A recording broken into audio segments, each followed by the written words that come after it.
I don't feel good about being white every day. This is the delivery mechanism. And I'm just a female, but just a woman, just a white woman. This is the payload. If I was a white man, I would be functioning from a point of an even greater privilege. If I see a group of young men, and they're like kind of boisterous, I get really nervous. And he's like, well, what if they're black guys?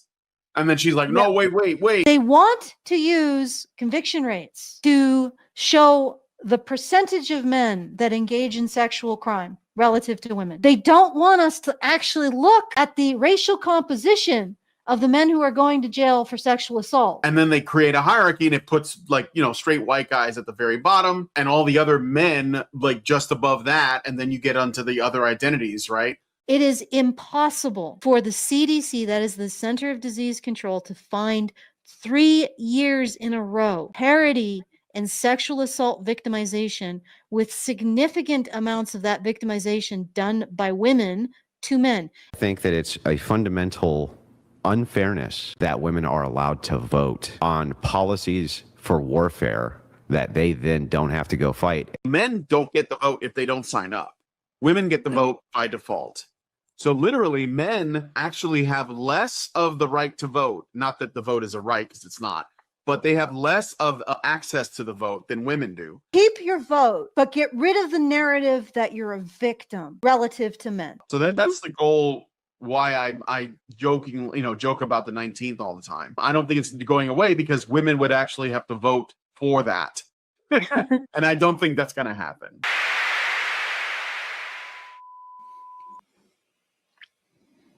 Hello, everybody, and welcome back to Honey Badger Radio. My name is Brian. I'm here with Allison, and this is Maintaining Frame. 12 toxic manosphere beliefs about women that are actually true. We're going to be looking at a listicle that was put out there by MSN.com, and it is called 12 Toxic Beliefs About Women Men Develop Thanks to the Manosphere. And that's us. Yep, that's us. Let's face it. Yep. That's basically anyone online talking about relationships in a way that is like pragmatic or based on science or something. It's anyone online addressing men as if they're a legitimate category of being. Let's be frank. So, it's not just relationships. It's also fitness advice. Any acknowledgement that men have a right to exist is part of the manosphere. Because men should live in a permanent state of proving their right to exist by submitting to institutional and feminist narratives. That's how it works, guys. So get those orders and start submitting to them. Yep. All right. Okay. So, that's what we're going to do. Allison, go ahead and do the things. Yeah, okay. If at any point throughout the show you want to send us a message, you have a burning desire to issue forth your comment, please do so at feedthebadger.com/justthetip. That's feedthebadger.com/justthetip. Very best way for you guys to send us a tip, and the best way to send a comment with that tip. Once again, feedthebadger.com/justthetip. And we are doing our monthly fundraiser at feedthebadger.com/support. So please do help us out if you are able to. It's in the middle of the month, so I know you guys all like to wait till the last 30 seconds, like some sort of game of chicken with my sense of well-being. But yeah, if you'd like to support us a little bit earlier, you can do so at feedthebadger.com/support. And so what I wanted to do with this article is we're going to go through each one, and I have looked at, or I've found, essentially the opposite sex. So you just switch the genders in each comment and see how it maps to feminist orthodoxy. Right? So the question is, do each of these toxic manosphere beliefs about women, are they popular, normalized feminist orthodoxy?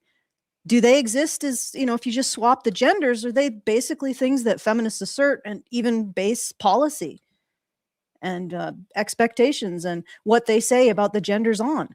So the real question here is, are these supposed toxic manosphere assertions about women, when you switch the genders and you find out that this is actually a very common feminist assertion and a very common assertion about men by women online, are they still toxic? Are they still seen as toxic? Are they more toxic on a fundamental level? And then the other thing we're going to look at is how much, when you switch the genders and map this onto feminist orthodoxy, how much are these attitudes towards the opposite sex worth in real money? I'll give you guys approximation of how much feminism is making off of the reverse gendered truthies, beliefs about men that these represent. Am I conveying what I'm saying? I'm saying that we're going to switch the genders and look at what's actually being said about men, not just Right. what the manosphere is allegedly saying about women. And then we'll look at each of these and look at the actual thing that normal people say, and whether we'll take these straw men and we'll turn them into the things that are actually being said, and we'll look at how reasonable those things are. So those are the three things that I plan. Hopefully you'll enjoy that. I really get a kick out of finding how much each of these feminist misandrist statements about men is worth in the greater economy. That always is very illuminating. But yeah, let's. Do you want to start with the first one? Sure. Well, this is the introduction. So this is Okay. not the first list. This is introducing the list. So Yeah, let's introduce this. it's a 13 slides. So do you guys remember when you were in? Well, no, you're probably all too young. When the teacher would bring out the slide machine, and you had to watch slides. But you were And they excited were like because slides it that was would no go with a lecture. record. They play like a record, and then he would like hit the slides when there would be like a sound. You guys remember that? I remember that. Anyway, I think I was. I just remember them popping a VCR tape in the VCR player, and then we'd watch something. that for was the later. Whole hour. Yeah, that was when I got That was older. later. Oh, okay, so the slides came first. Yeah, they would do the slide machine, and there'd be like a record or a cassette tape that would accompany it. If you were like we were looking at a story or something, right? Like I remember I read Frankenstein, but I also watched Frankenstein on like a slide machine. But anyway, I digress. Okay, so we're gonna look at 13 slides. Slide number 1. The Manosphere, picture related. The Manosphere has become a bit of a digital rabbit hole, and it's remarkably easy for men to fall down it without realizing how much it's warping their view of the world. You've likely seen the clips of men in expensive suits talking about high value individuals and female nature as if they've cracked some secret code to life. On the surface, it's often sold as self improvement or harsh truths, but underneath the gym talk and the financial advice, there's a steady drip of ideas that turn women into opponents rather than partners. Do you want to say anything to that before I get into the paragraph of the intro? Opponents rather than partners. Okay, so where do we situate that whole men oppress women for their own benefit? Where do we situate that narrative in the promoting men and women as partners versus mortal enemies? Where do we situate that?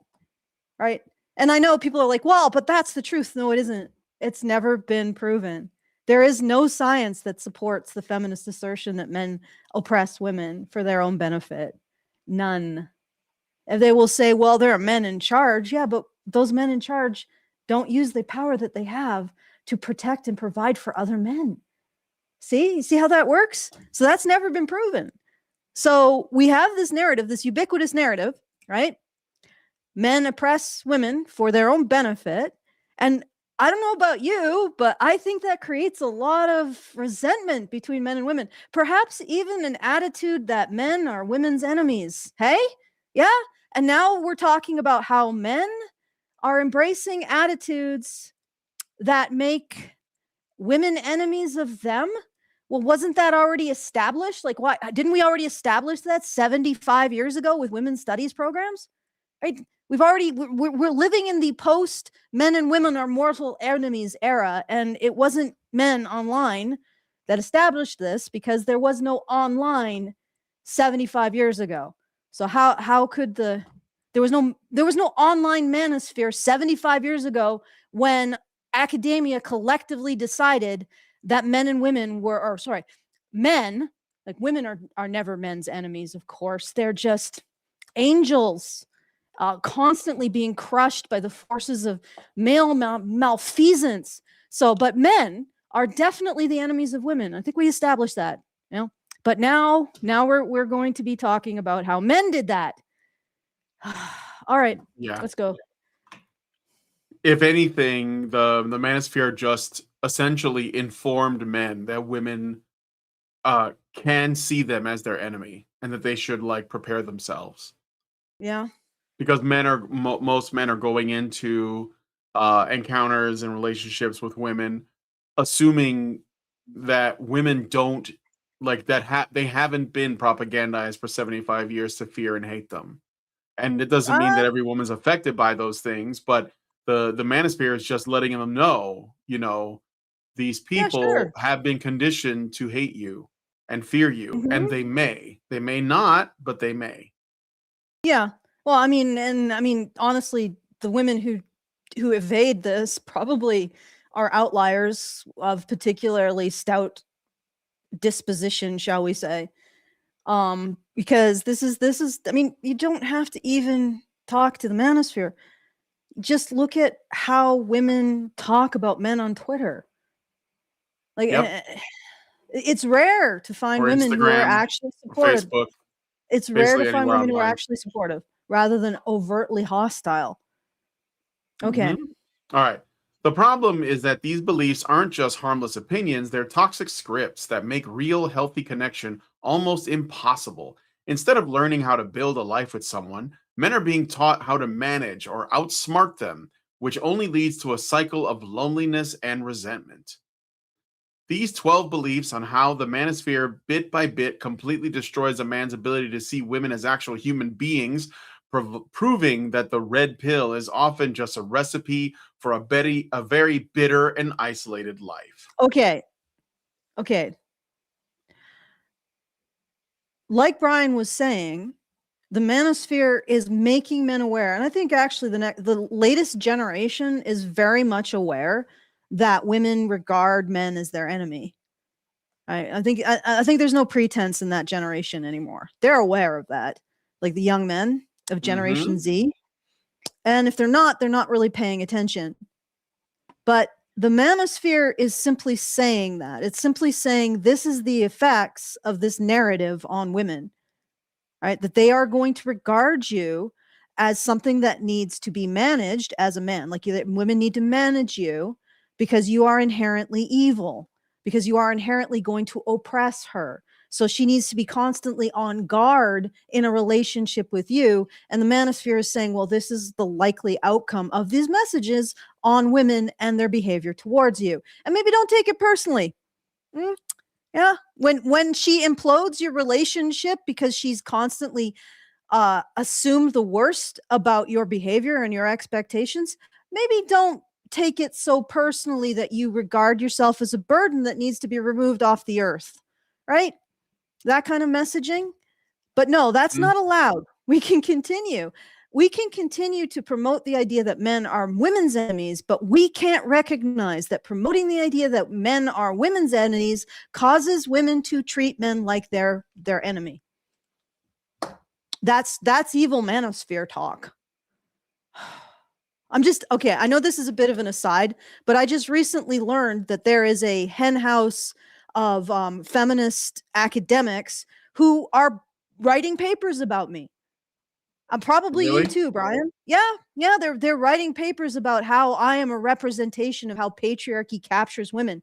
Of course, just there's just one, like the only one woman, so patriarchy is not very effective. But you know that's I'm evidence that patriarchy is backlash. Apparently, I know that there's plenty more. Like there's other people who are probably being written about as well. It's just a real startling to realize that no, they have a you could have a syllabus on me about how I am captured by patriarchy and have no thoughts of my own, and I'm simply a parrot of someone. I don't know who. Well, But yeah, I mean, I just find that how could you believe what you believe? Why would you go up against your own best self-interest, blah blah blah. you know, So, I don't think it's in my self-interest, any of this. Like, I mean, I didn't go into it because I was like motivated by self-interest, but I just, at the end of like 20 years looking at this stuff, I don't think it benefits women. Definitely doesn't benefit men. But, let's continue. I just All wanted right. to point that out because So I'm just like a this is just the really intro. weird It's just mood. like setting the stage. All right. Okay. I will say this though. When we started doing this in 2015, 12, I mean, you guys were doing longer, but I got involved in 2015.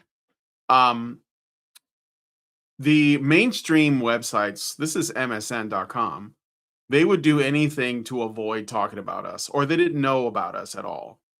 Now Mhm. they realize they can't ignore us anymore. So now they're trying to Mm. attack us. And you know how the Well, saying goes, but they right? did secretly.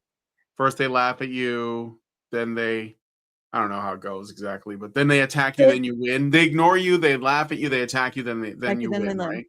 Yeah. Yeah. So I think they're at the attacking part, which means that they are losing. And you're right, Generation Z, the young men growing up, they're coming up now. Mhm. I'm not saying it's all of them. I know somebody in the chat's gonna be like, but they're just as cooked. Shut up. They are. There's more of them that are waking up to this stuff than previous generations. And yeah, I mean, you could look at my generation. Generation X is probably like a lot of white knights. So Mm. I think A that lot that's of definitely changing. calculate And the black fact men. that they had to put out this propaganda to try to counter the messaging when these media apparatus are dying. Like there's a chart I was going to get that showed where legacy media, like the MSN and these websites, are actually like the least visited, and it's more the people on social media, the influencers and such, that are getting the most reach, and they're panicked. So that's what I think that this is desperation. Like they're trying to like put out whatever to try to stop this from spreading, and there's no stopping it. Like there's no stopping it. So Mm. all right, but anyway, Yeah. number one. And the fact that they put this in listicles tells you too how out of touch they are. Nobody really likes these. This is BuzzFeed shit. But anyway, number one, women are fundamentally less intelligent and rational than men. Okay. Okay, Yeah, but do what you if want me to it's read true? this, or do you want to say something about it right What if away? it's true? Like, what if that is actually true? And in fact, creating an entire narrative in which women can shift blame for the consequences of their own actions onto men has actually made this a thing. Hmm? Like I've seen studies on public perception of women's agency. It's declined since 1940. We see women as less agentic, like less that their actions have less consequences now than we did in 1940. Is this like progress? So what if it's true? Like this is my question. What if it's true? Hmm? What if that What is a if? thing that's happening?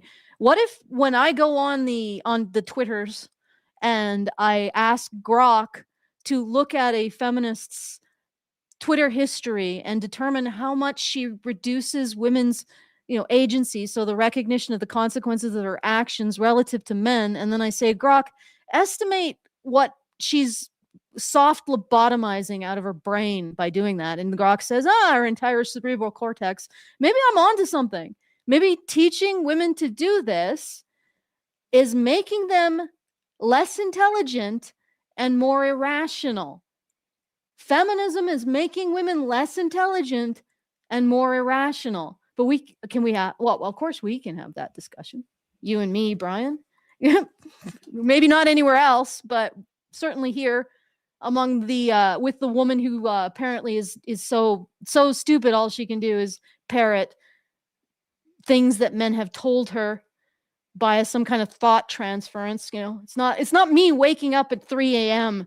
and then just like being like, oh my God, I figured it out. No, it's somehow well, maybe that is patriarchy. Maybe it's the fathership beaming it into my head, in the middle of the night. Could be. All right. Yep, could be. All Next. right. So I'm gonna read. Well, I'll read this. Should you want me to read this or no? Just go to the Sure. next Yeah. thing. Read it. Just go to the next All right. thing. The Manosphere pushes the idea that women are emotional, irrational creatures incapable of logic, and men are rational thinkers who shouldn't listen to women's perspectives. Believing this allows men to dismiss any criticism or feedback from women as emotional without actually engaging with what's being said. It creates relationships where men don't respect their partner's judgment, ignore their input on decisions, and treat them like children needing some male guidance. You know, It isn't because when a woman comes out and says that I don't know, I think that no, I'll let you finish that, but I have It's all I right. have something. It isn't I have based a on thing to say. reality. It's just a convenient way to avoid accountability when women point out problematic behavior. So it's just a way. This is like Wait, again, wait. it's it's just a way for men to avoid accountability when women correctly, I guess, point out problematic behavior. And that problematic behavior is basically that Existing as a man. existing as a man, but also that women they're making women feel bad, right? So, I mean, here's the thing: this assumes that this occurs when women. Okay, but when women are pointing out problematic behavior. So, what is the problematic behavior that women point out? Right? Wanting to go to the pub with your friends, wanting to Yep. play a game when you're unwinding. Like what is the problematic? Locker room talk, voting the wrong way, Yeah. asking questions that essentially, potentially frame women as responsible adults, like, why did you do these things that made you more vulnerable, which of course they just call victim blaming. I don't know, not simply worshiping them for existing. There's a number of things. There's Yeah. like basically you can just go on TikTok and put in men and you'll get But like what about endless videos. okay, but how about this as a question? All right. So it goes to the assumption that women are in a position to point out problematic behavior in men. What if they aren't? Hmm? What if that isn't we can't assume that? What if women aren't constantly correct about their judgments of men's behavior? Okay, so what is the thing that this is assuming? It's assuming that women's emotions are convictions about men's behavior. And then it's saying if men are like, well, maybe your emotions are wrong. It's like, no, that's not allowed. Don't you understand that a woman's emotions are convictions of your behavior? You have engaged in felony upsetting. There's an assumption at the heart of this that women are to stand in judgment of men's behavior. Is there an equivalent thing for men? Can they stand in judgment of women's behavior? And if it's women's emotions that give them the wherewithal to do this, why can't men be like, I mean, you've accused me of felony upsetting. Perhaps I am innocent. Let's look at what made you upset and see if it's reasonable. That's not allowed. No, that is just more misogyny heaped on the felony upsetting. Oh, okay. I'm gonna look at my chart. All right. So All this right. is the feminist reframing, gender reversed mainstream framing about men. So this isn't just like these beliefs don't just come out of nowhere. They come out and they are direct, symmetrical, like remapping of feminist and women in general, I guess we can say that now, belief about men. Men are emotionally stunted, lack empathy, cannot communicate, and need women to civilize them. Male socialization makes men less safe and less relationally competent. That is a very common attitude towards men. And yet it is almost the direct reverse of what they are calling out and attributing to the manosphere. So at worst, what they've said is, oh, well, you see these attitudes that we've expressed about men for 75 years. The manosphere has turned them around and expressed them about women. That isn't cricket. Yep. All right. So okay. So what's the reasonable observation underneath? Sex-linked averages in temperament and interests exist, but intelligence and rationality overlap heavily. Not at the tails, though, guys. There tend to be more men who are not as intelligent and more men who are much more intelligent. And I actually think the average women are lower on the average too. There are more male geniuses and there are more male morons. Women Yeah, are I mean, more towards the center of the curve, right? yes, and women's risk assessment is 100% more sensitive than men's. Yes. So sometimes they are going to be wrong when they charge a man with felony upset, right? That according to this, men are not allowed to question. Both sexes misperceive each other's strengths and blind spots. Well, yes, because two sexes aren't necessarily completely understand what's going on with the other one. So this has a direct correlate among feminist misandry, feminist orthodoxy. So essentially what they're saying is Manosphere has reversed an element of feminist orthodoxy and applied it to women. And we don't like that. That's wrong. We got to have laws. There's got to be a law, right? Okay, next one. All right, number 2. All women, and notice too that all of these like talking points are bringing up they're sort of like presented as like gross generalizations, like all women everywhere, always. Just like be on the lookout for these emotional words that they use to frame the case, because I don't think anyone is saying all the time, right? That and the like the whole thing superior inferior, like this previous thing where women are fundamentally less intelligent. Like this is like the same emotional language. The purpose of it is to get people upset, and it works on women, by the way, because they are generally less rational. So they're going to see something like this, just something that makes a generalization, and they're going to lose it, and they're going to get angry. And that's what MSN wants, because if they can't like make men essentially get back on the plantation and fall in line, then they can at least make the women angrier at those men. So, and then they'll just let the women do it. And I think that is an effective tactic. I did get a super chow I should read before I get into number 2. Richard Bier gave us $5 and says, "Is it time to start a fundraiser to cover the expenses of Allison confronting this henhouse feminist in person to bikini jello wrestle her into submission?" Thank you, Richard. Very tasteful. Why would you want to put something so you don't want to see that? You don't. I'm Nobody not about wants Allison. to see that. We don't know the other person. No, I don't want to see that. No, Yeah. thank you. Well, I mean, we could do fully clothed jello wrestling. Oh, it's bikini. Well, we could do bikini over fully clothed jello wrestling. But then, like, who knows? She could be like a ham beast, right? And there's no purchase to be had, even without the jello. So there's like, how do you wrestle a ham beast? You just get out of the way if she falls. Yeah. All right, let's keep going. All right, number 2. All women everywhere for all time are hypergamous gold diggers chasing resources. Manosphere ideology claims women only care about money and status, always trading up to richer, more powerful men while lying about their true motivations. This poisons men's ability to trust that anyone could genuinely care about them rather than what they provide. Every interaction with women gets viewed through suspicion and transactional thinking. Men who believe this become bitter and resentful, treating relationships as economic exchanges rather than emotional connections. The irony is these beliefs make them terrible partners, which then confirms their worldview when relationships inevitably fail. Haha, joke's on you, men. Let women be however they want. All right, so yeah. Do you want to say something about that? All right. So the single biggest causal factor to whether or not a man is married is if he makes twice as much as at the average salary.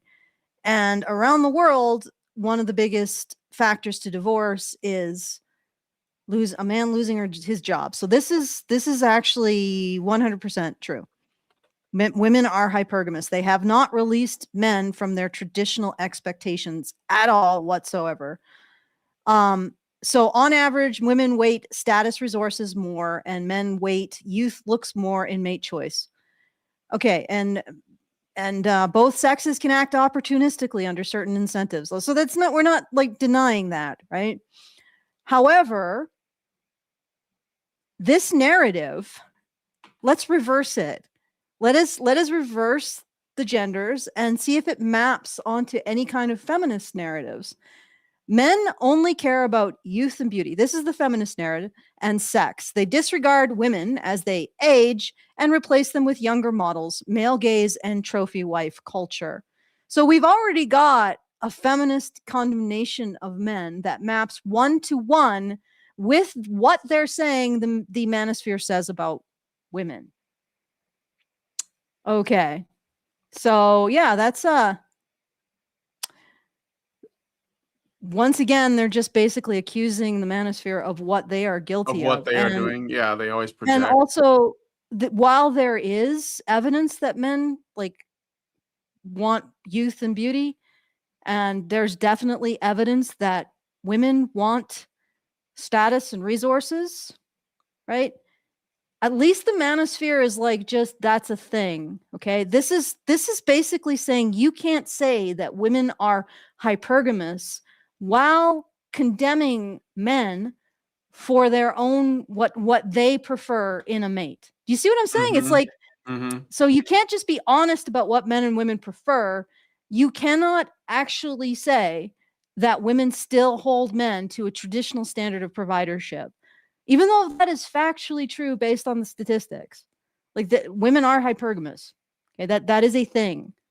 But we can't say that because I guess it's insulting to women. But we can say the equivalent to men.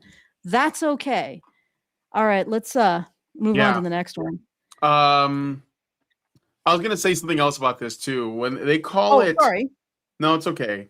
The first two words, Manosphere ideology. So you notice they use the word ideology to describe the Manosphere. I don't think the Manosphere is an ideology. An ideology is a set of beliefs that give you like a fairly coherent framework for understanding the world, like how society, economy, whatever it is, works. But it also includes a guide to political or social action. Like, it's basically implied a bunch of oughts that come with an ideology. Like, I believe this, therefore we should do these things, right? The thing is, the red pill is not an ideology or the Manosphere. It's a toolkit. It's an understanding, and what you do with that knowledge. It's a set of tools that you get. What you do with them is up to you, which is why we have different like solutions, right? You have the red pill pickup guys, like the PUAs. They're not called PUAs anymore, but you got like your PUAs, you got like your MGTOW, you got your MRAs like us that are trying to like, address the legal issues that are a problem. And then you got lots of other little like offshoots. You got pronatalists, you got all these other groups, people who are just focused on the fitness, people who are just focused on the building of wealth.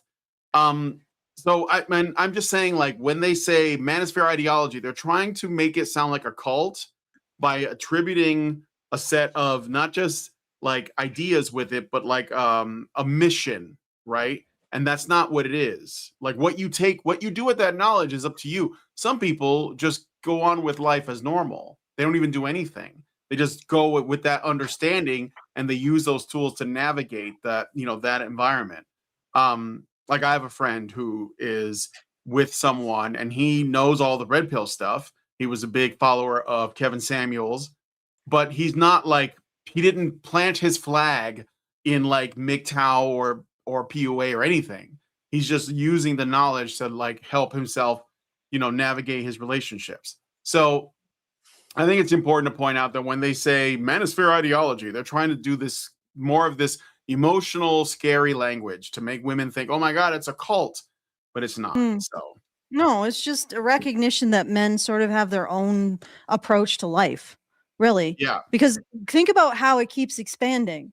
Like, look at there was a document about the Manosphere that we read like a couple, I think a week ago, and they literally put everything in it, right?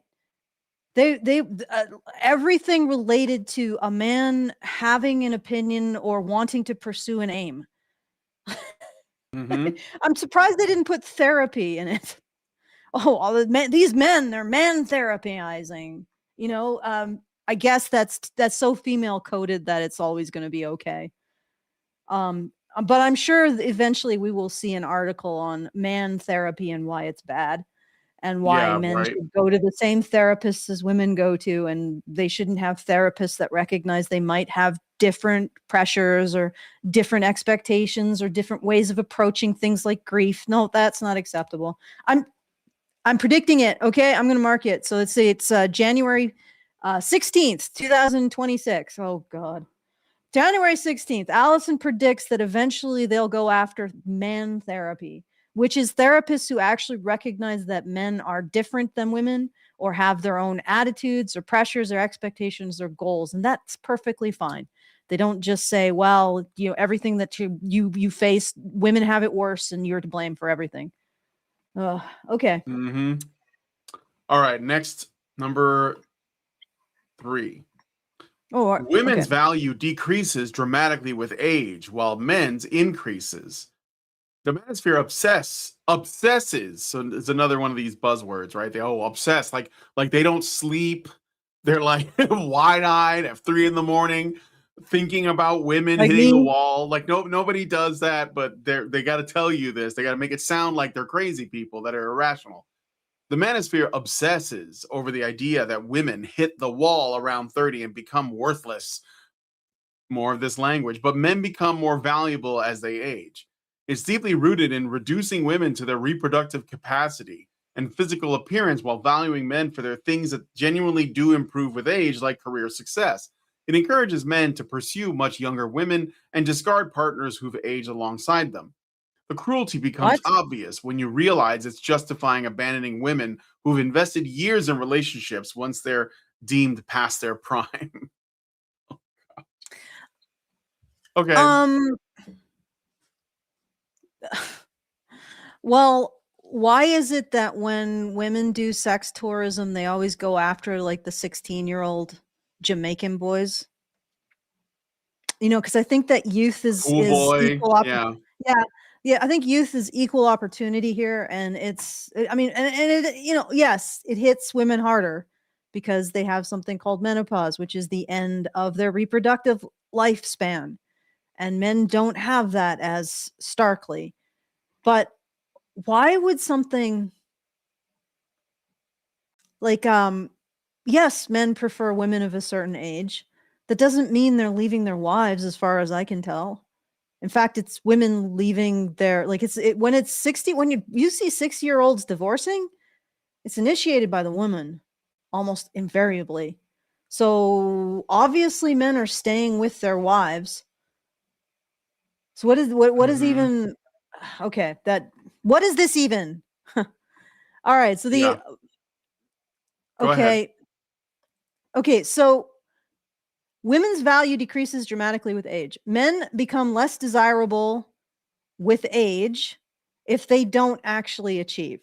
So they go from being maybe somebody with potential to immature, stuck, or Peter Pan. So there is also like an ageism quality for Yeah, this, failure to except it's launch. in the Mhm. failure to launch.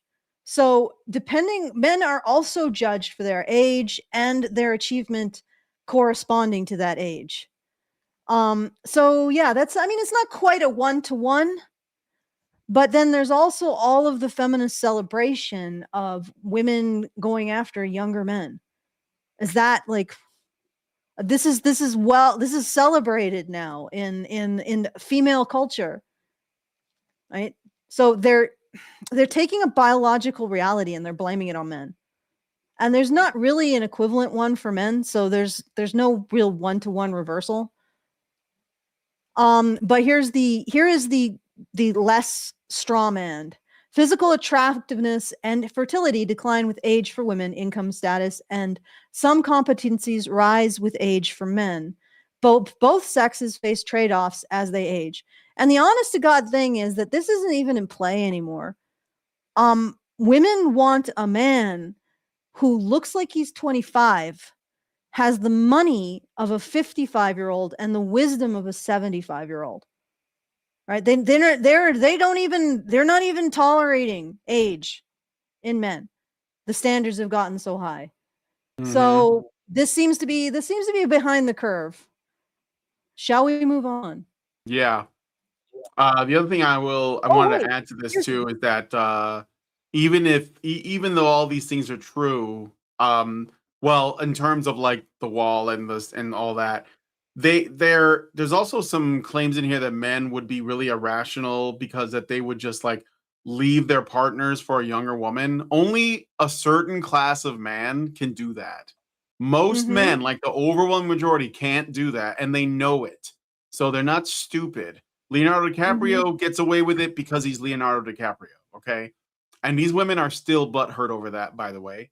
So it just tells you that when they talk about what they don't like, that men, like this idea that as a man gets older, his sexual market value goes up, assuming that he like follows through on everything in the same way that a woman's sexual market value is good when she's younger, assuming that she takes care of herself. Because you can have like Mm. somebody who's unattractive that's very young as well, because they didn't take care of themselves, because they weren't maintaining themselves, right, while also investing. And but the thing is that even if you were a man who did that, that doesn't mean you're going to have the same access that like a guy in the 1%, the top 1% has, which is often what these things refer to when they say, well, these men are just Yeah. going to do this to women. They're talking about the men at the top that can do that because they have women lined up.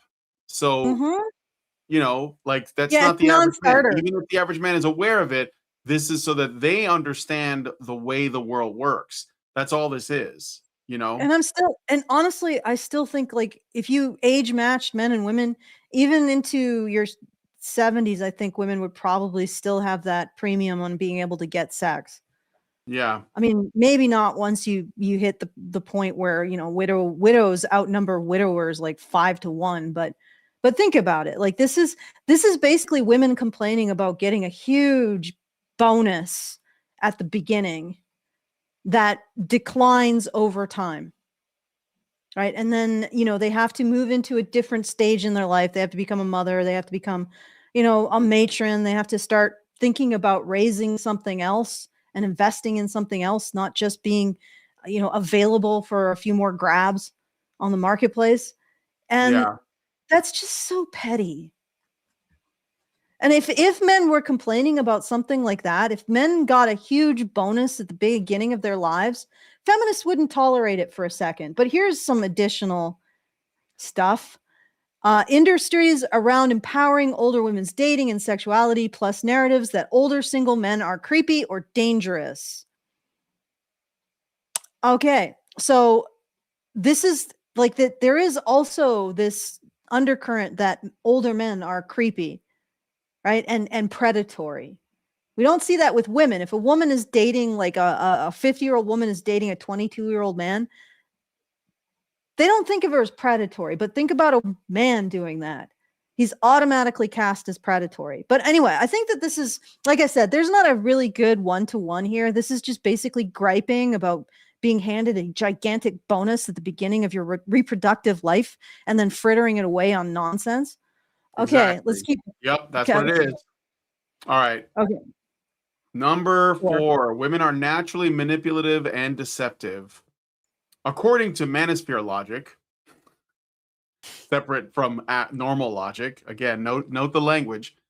All women are master manipulators using crying, emotions, and sexuality to control and exploit men. This frames normal human behavior, like expressing feelings, as calculated manipulation designed to get something from men. It makes men Okay. suspicious. What? No, finish the sentence. Sorry. I It makes men mistimed that. suspicious of genuine emotion, treating vulnerability as a weapon rather than human connection. Do you want me to finish the paragraph? So I just learned today that Manifestel is part of the Manosphere. Yeah. Like, what do all the dating strategy women say? Use sexuality and manipulation to get that bag. Like I'm watching this come out of the mouths of what I presume are women, right? Shira looks like a woman. Manifestel looks like a woman. Byrony and Rainbow Shite seem to be more on the political end of all of this, but all of the dating strategy women, this is exactly what they say to do to men. And then I've heard just regular women discuss dealing with men, and they discuss relationships like with men the way I don't know, intelligence analysts during the Cold War would have discussed the Soviet industrial complex. It's like, well, if we move our missile base, if I move my missile base into the bathroom, then I think I'll have a good strategic, leverage over him. And I'm like, this is not coming from men. If anything, from my experience, and I'm coming from the side of the possibly the most paranoid men, yeah, men are not paranoid enough. Women are like, they're just, like I said, they've been propagandized, as Brian would say, for 75 years into this narrative that men are their dire enemies, which is why you get these female dating strategists who talk about relationships the way you would expect of someone talking, in like, I don't know, the French court about deadly intrigue. I gotta make sure that I don't reveal any of my vulnerabilities, and I gotta go quickly, quickly, and I don't look frightened because he might strike. And this is like coming from women. It's psychotic. I mean, like I said, this particular woman I'm thinking about, right? She had that particular affect where they do the really low voice and then the very stone face, right? And she was talking about this relationship like she was angling for position in a Cold War. And why would you be in a relationship with someone who you think is your geopolitical enemy? Why would you do that? And this is the end result of feminism saying that. Basically, women think this is normal. And men, on the other hand, are just like blindsided by this. They get into the relationships with women like this and they don't know where that came from because they get a different message. There's like, oh yeah, being in a relationship with a woman is going to be so wonderful. She's going to listen to what I have to say. She's going to care about my interests. She's going to care about my feelings. We're going to build a life together. It's going to be an adventure. And then you find out that the woman that you're with is treating you like a foreign power that is at any moment poised to engage in nuclear annihilation against her, continuous states or something, right? Mm-hmm. And men are just blindsided by that. And also that this woman who has been primed to regard you as an enemy has one foot out the door all the time. And the manosphere is like, well, this is how you deal with it. But are we done? Or this is how you avoid these consequences. Yeah, this is how you avoid these consequences. Happen to a friend or something like that, right? Yeah. So did you finish reading this? There's a little bit more. When you view every woman as fundamentally dishonest, again, more of this, broad strokes stuff, you can't form trusting relationships because you're constantly looking for hidden agendas. It also conveniently absolves men of responsibility. They're just innocent victims of women's schemes. Wow, the projection on that. That is innocent victims of women's schemes. So yeah, that projection on that is incredible. Okay. Should I go to the next one? No, I have to Oh yeah, you gotta get your things out. Okay. Yeah. I navigated away from it, which was a mistake. Okay, so here is the gender reversed item that slots into feminist orthodoxy. Men are manipulative, coercive, predatory, gaslighting, coercive control is framed as male typical tools to dominate partners. Okay, so we have this one that women are naturally manipulative and deceptive, but the feminist framework is that men essentially use intimate relationships as a staging ground for rape and beating in order to maintain patriarchy. So which of these is worse? Fundamentally, which of these is more hateful towards the opposite sex? So again, we have a situation where the manosphere hasn't even reversed that, right? They're alleging that women use manipulation and deception to uphold a gigantic oppressive sisterhood. They just say that this is something that they're inclined towards, which science also says, because women use indirect aggression more and they use narrative making more, right? And they use false accusations more to get what they want because in part they are not as strong.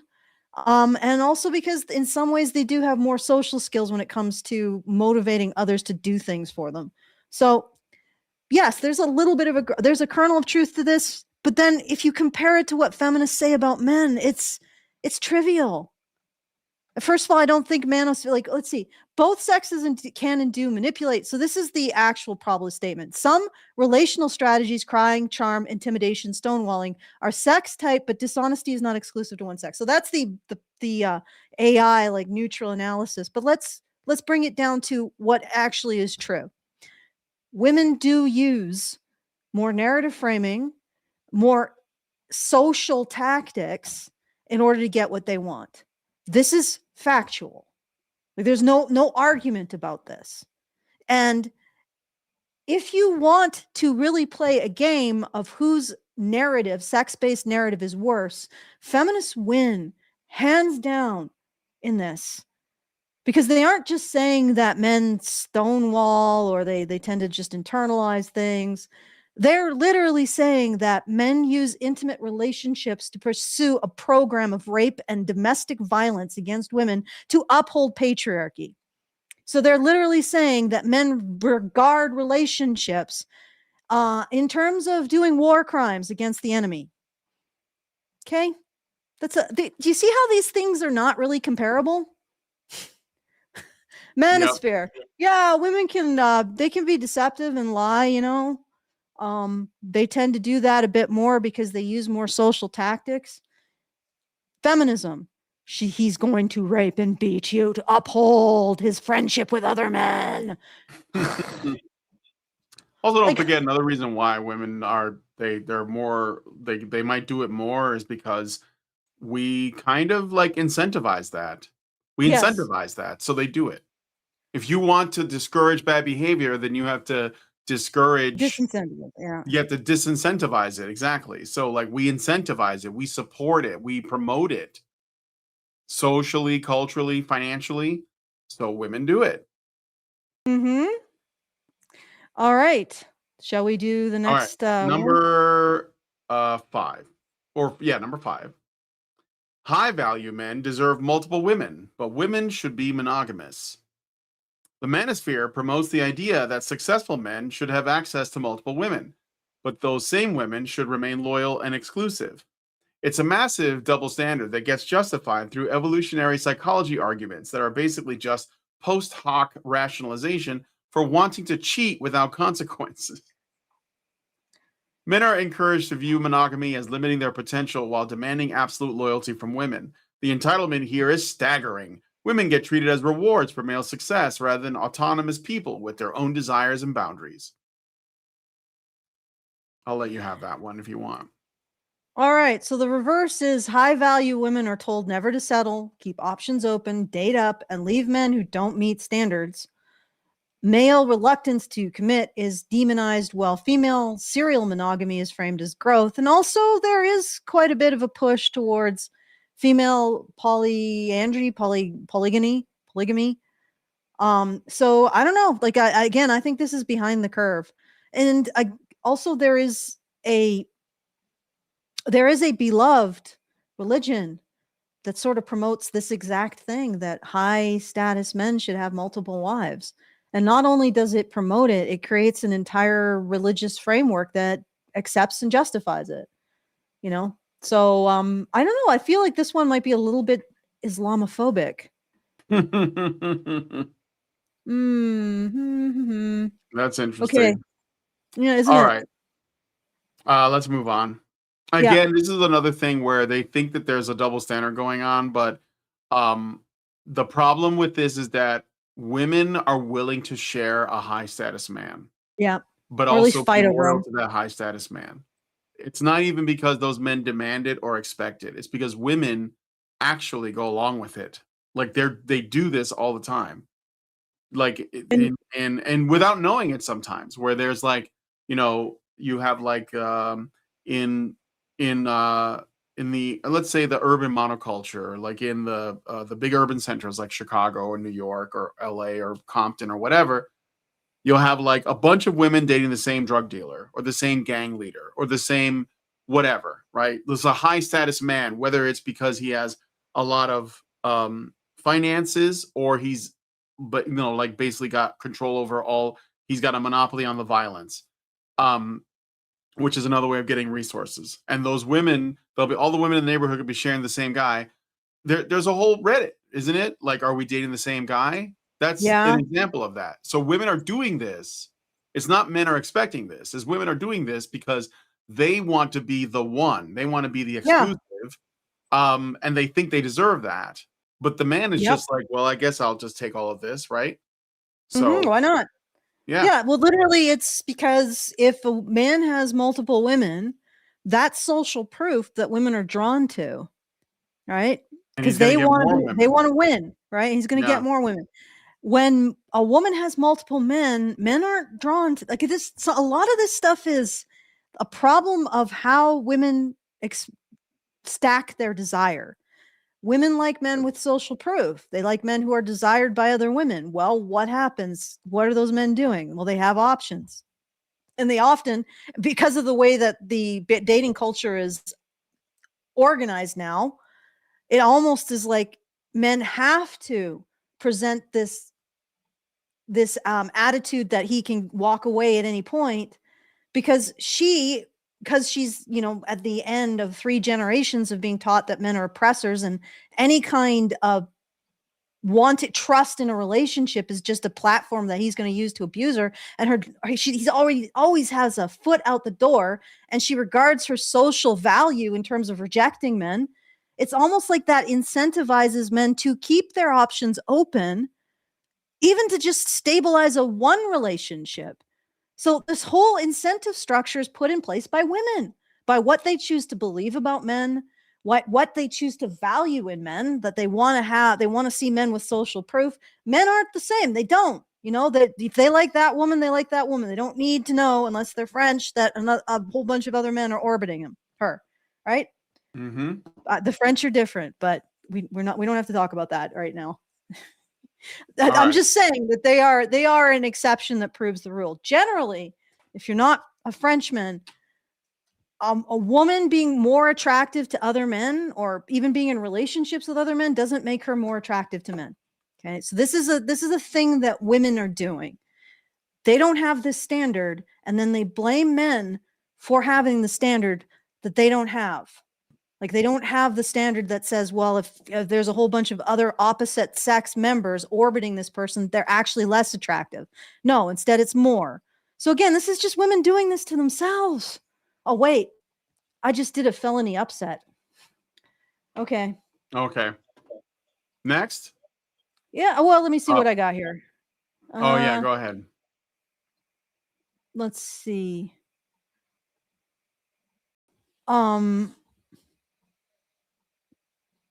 Okay, let's go to the next one. Okay, go on to the next one. Feminism has destroyed women and society. I mean, and check this out. This right here, I think, is what the real talking point. So all the other stuff is building to this. Now, this isn't like the final point on the slides, but I think this is the real thing that's being preserved here. This is what they're trying to salvage. So the Manosphere blames feminism for everything from divorce rates to male loneliness, claiming women were happier when they had fewer rights and options. It romanticizes a past where women were economically dependent on men and had limited choices, framing coercion as natural order. It suggests women having autonomy and equality has somehow broken society, rather than expose that many relationships were based on women having no better options. Okay. Men who believe this want to return to systems where women needed them for survival rather than choosing them freely. Well, they don't choose them freely. They still hold them to the same standards they've always been held. Like women still hold men to the same traditional standards, while basically increasing the bar for when women regard them as fulfilling those traditional standards. Like, 75 years ago, a man could be a decent family man and breadwinner if he was working as a gas station attendant. Right? There would probably be a woman who would wife that up, husband that up. I guess it could go either way, but that's not the case anymore. Okay, so the standards have just increased. They haven't gone away. And what's happened is feminism has refused to acknowledge that. And then it's blamed men for the fact that they've realized that women are not letting them leave their traditional roles. That's not going away. And maybe they would like women to have a corresponding expectation towards them in a relationship. That's it. And then they're like, oh my God, they want them to go. And here's the other thing. Men were dependent on women in the past too, materially. Like, I mean, the further back you go prior to the Industrial Revolution, the more true that is.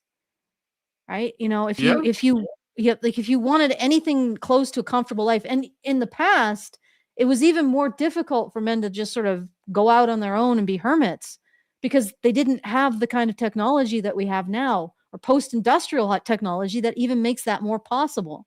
So in the past, men were materially dependent on women. That's never put in this analysis. It's always women were reliant on men. You know what I think this really is? That all of this insecurity in women is because men are no longer reliant on them, right? So there's no longer this physical and material exchange in marriage. Now they are reliant on men or the jobs that men mostly create, really, right? And it's created a massive insecurity in women. And feminism just keeps feeding that black hole by misdiagnosing where the insecurity is coming from. And again, men who believe that they want to return to systems where women needed them. Okay, well, if women were choosing them freely, why would men even care about returning to systems where women needed them? Huh? Like, that's the point. The point is that they see that women don't choose them freely. They choose them based on how well they have assumed the traditional role.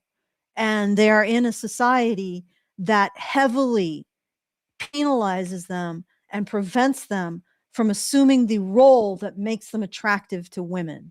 And feminism is, I mean, I don't think there's another social force that's more behind that particular situation for men, right?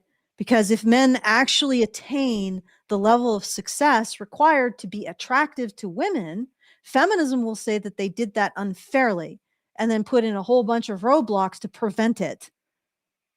Right? But feminism will not take women to task for continuing to expect men to occupy traditional gender roles.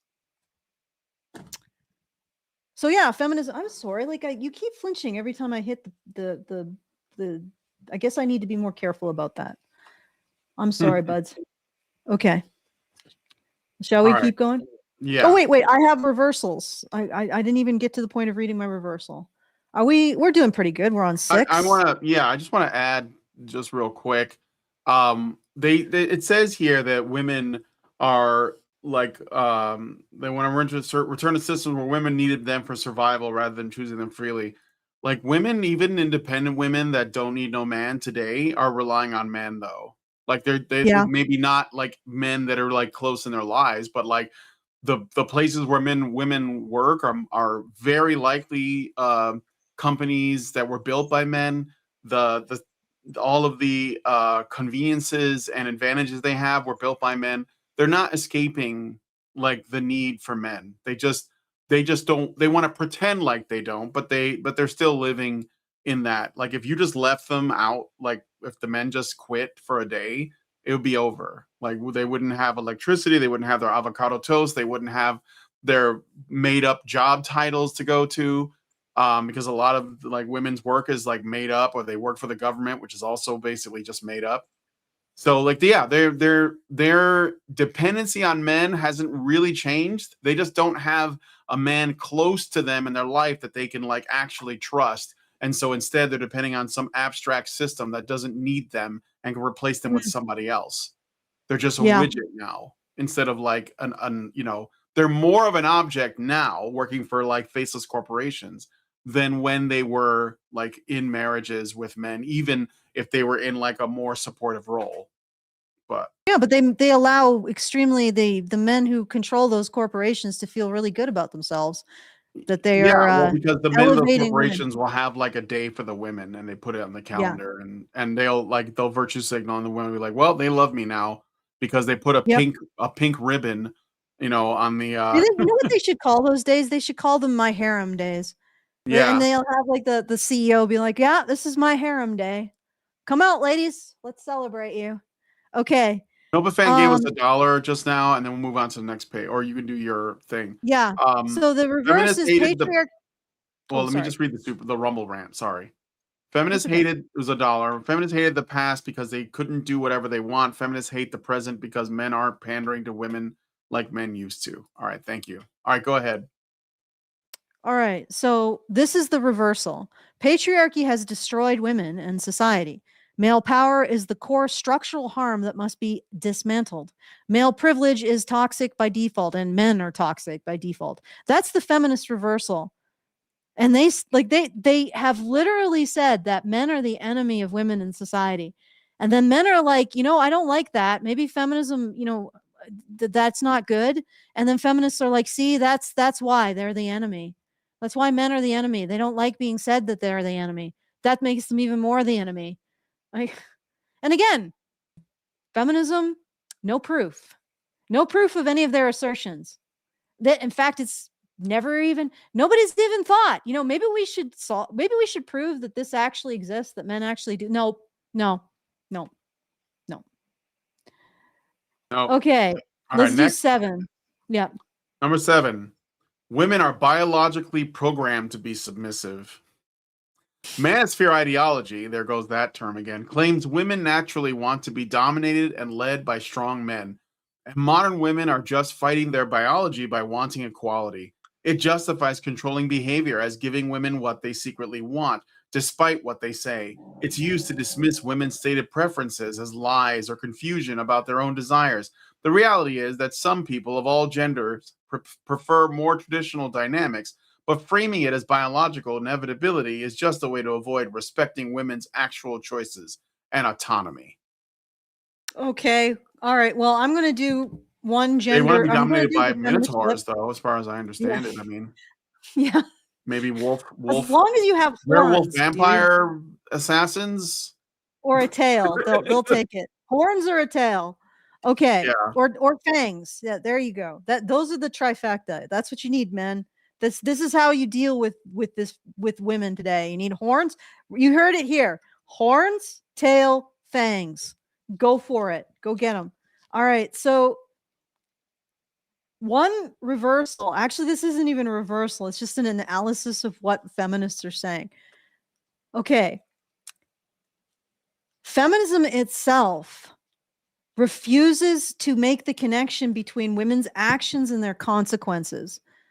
Right. So it will frame things like stereotype threat or some kind of lingering patriarchal influence as why women make the choices they make, instead of actually recognizing that women are making the choices that they make. So when you take their entire framework to its logical conclusion, women don't think independently of men. Right. A Bible's admonition for a woman to be submissive to a man is probably more like, hey, he might know things that you don't. Give him a chance and please trust him that he cares about you and wants to do the best by you. Like but feminist submission is like, ladies, men write your thoughts for you. It's like, how much more submissive so feminism wants the framework in which women are absolutely and utterly submissive to men, to the complete incapacity, inability to recognize women as having any kind of autonomous identity outside of men unless they adhere to feminism like a barnacle to a boat, right? They want to see women as just being reflections of men, so submissive. Like they're basically just shadows of men's thoughts, and yet say that women are not submissive to men. Well, which is it, feminism? Why don't you decide before you complain that manosphere men are like, I think feminism is saying women are submissive to men. And if it says that women are submissive to men, then men, I guess, have to take charge and make sure that she's taken care of, herpaderp. Like, this is just responding to the thing that you've asserted about women, feminists. But that's not the reversal. That's just following the logic. Sorry, this keeps turning on. I don't know if you're hearing that. No, I'm not It's hearing like a anything. gong sound. Okay. All right, next. No, men are Yeah. No, go biologically ahead. aggressive, dominance orientated and risk taking, which is used to explain violence and justify re-engineering masculinity. So women, at least feminist women, think that men need to be re-engineered either socially or otherwise to not be what they are, and they explain that because men are aggressive and dominant. So they need to be stopped from that. So while complaining that men recognize that feminists say that women are incredibly submissive, they also say that men's dominance, which that's a bio truth now, the feminists, is reason why men need to be controlled by feminists. Right? Okay. All right. Yeah. So essentially, the Manosphere has said women are submissive, allegedly. Women are submissive, therefore, they want to be controlled by men. They want to be led by men. Okay. And feminists say men are aggressive, therefore, they need to be controlled by feminism. And honestly, I think that the Manosphere one is less offensive, because feminists also say that women are so submissive that they're basically just reflections of men, but they don't allow that men could lead them, that women are so submissive, but men could actually lead them to their benefit. Does you see the difference? So men's dominance must be controlled and curtailed by feminism. I'll let you comment on that, Brian. If there's something that doesn't make sense in what I'm saying. Would you restate that, please? All right.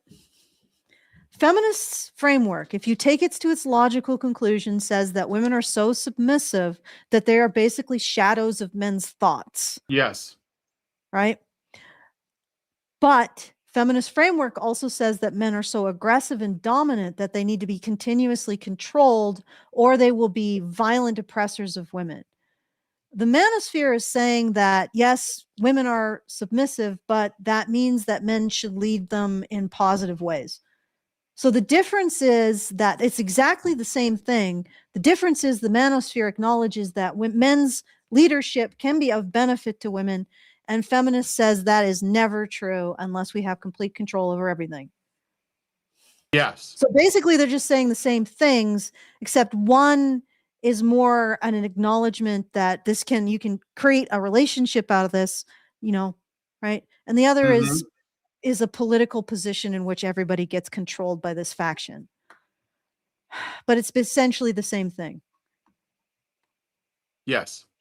Okay. Oh, I follow. So, I mean, yeah, and the Manosphere is basically saying, but what if feminists are right and women are really, really submissive? Because that's what feminists are saying, that women are just shadows of men's thoughts by definition based on their theories or conjecture. But what if that's true, but men could be a good thing for women? And feminists are like, oh my God, that's terrible. That's the worst thing I've ever heard. Of course, because they think that men are the worst thing that ever existed. Okay. Yeah. All right. Let's move on to number 8. All right. Number 8. Women use physical intimacy as a weapon and manipulation tool. The Manosphere teaches that women deliberately withhold or provide physical intimacy to control men's behavior, making intimacy transactional rather than mutual. This makes men view their partners as adversaries in a power struggle rather than people they share affection with. It also frames women's natural fluctuations in desire as calculated manipulation rather than normal human sexuality. When intimacy becomes a battlefield, healthy intimacy dies. Everything gets viewed through suspicion and resentment rather than genuine connection. Oh, good Lord. Oh, you are going to totally be slammed in this one, feminism. Okay.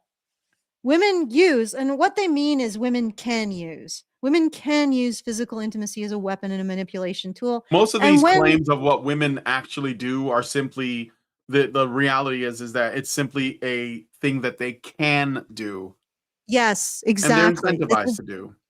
Yeah, and incentivized in the current narrative that treats men as their dire enemies, which isn't beneficial to women. It's only beneficial to corporations, governments, NGOs, media, big media, and bureaucratic graft, and that kind of stuff. Women, I know this might come as a shock. Women are most benefited by having a healthy relationship with a man.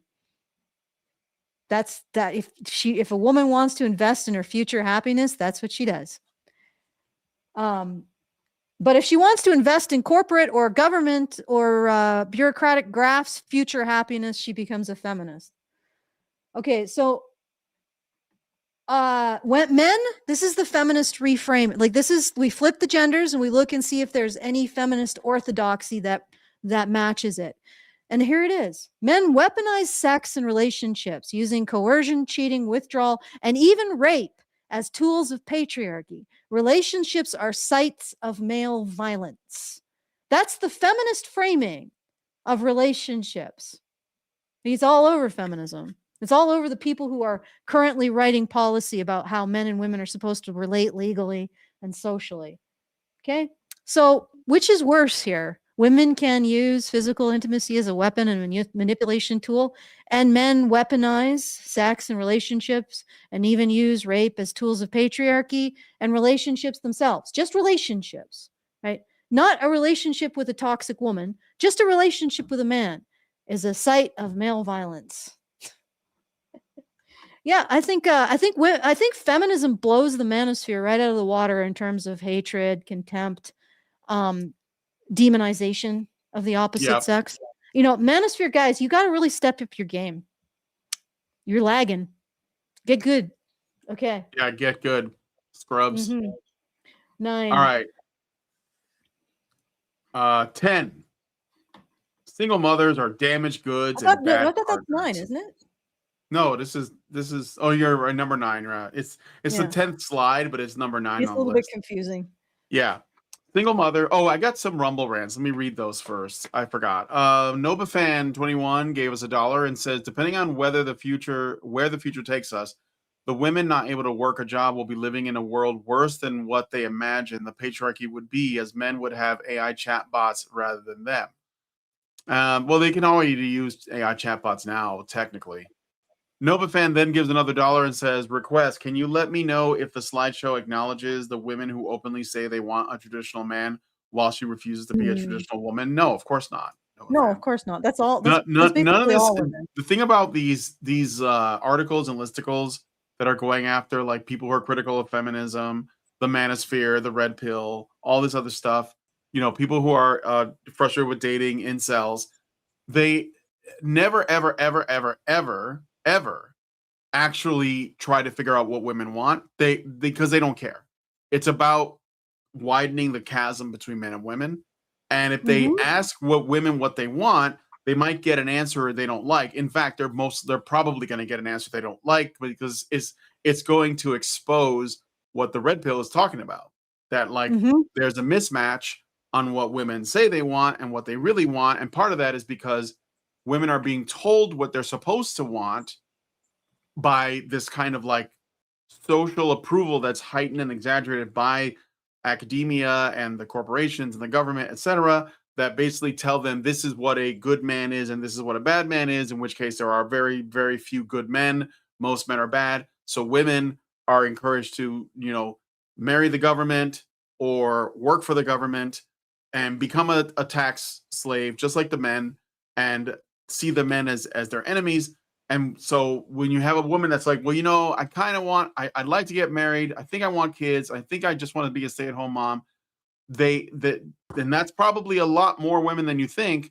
But feminists will never, ever, ever, ever admit that because it would, in fact, completely shatter everything. So instead, they just pretend they know what women want, never ask them, and then they use that to gaslight women into thinking that's what women are supposed to want because women are usually looking at what the popular consensus is, and they go along with consensus, and they say, well, I guess this is what everybody else is doing, so I'm going to do it, even though it's not really what's going on. You understand? Like, it's like the silent majority is being excluded from this, and the men are just being like framed in isolation. So anyway, Okay. Let me see. So yeah, you're not No. going to see that slide. Nova fan. It's not going to happen. Number 9, single mothers are damaged goods and bad partners. Manosphere communities viciously attack single mothers. More emotional language. Like they're stalking them on their pages instead of just calling them what they are, I guess, like, which is probably the worst thing you might get. Claiming their poor choices for relationships and that their children are burdens no man should accept. This dehumanizing belief ignores the circumstances that lead to single parenthood and treats women's worth as permanently damaged by having children with someone else. It's particularly cruel because it punishes women for relationship failures, but the fathers of those children face no similar stigma. The belief stems from possessiveness and the idea that women with children have been used by other men. You wanted the power to decide whether or not you are a parent and the man you had sex with is a parent. So now that you have that power, it is your responsibility that those children exist. Not the man, yours, because you wanted that power, and the exercise of that power only exists with women.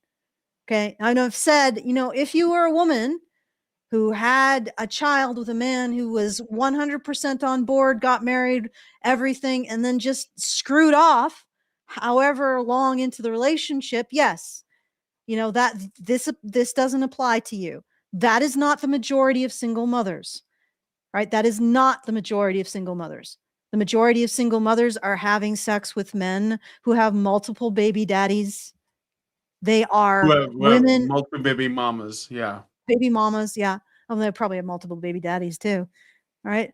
And they are women who decided to leave their partner. And incidentally, if their partner has a relationship with his children, which he should, they aren't single mothers. They're co-parenting mothers. So the only thing left is women who have decided to exclude men from their relationship with their children, and women who had children with men that it was probably obvious they shouldn't have had children with. Okay? And they have made the unilateral decision because they asked for it. Literally, women are like, we want the unilateral decision, decide if a child is brought into the world. Good, great, you've got it. Oh, we're not responsible for the unilateral decision to decide if a child enters the world. Yes, you are.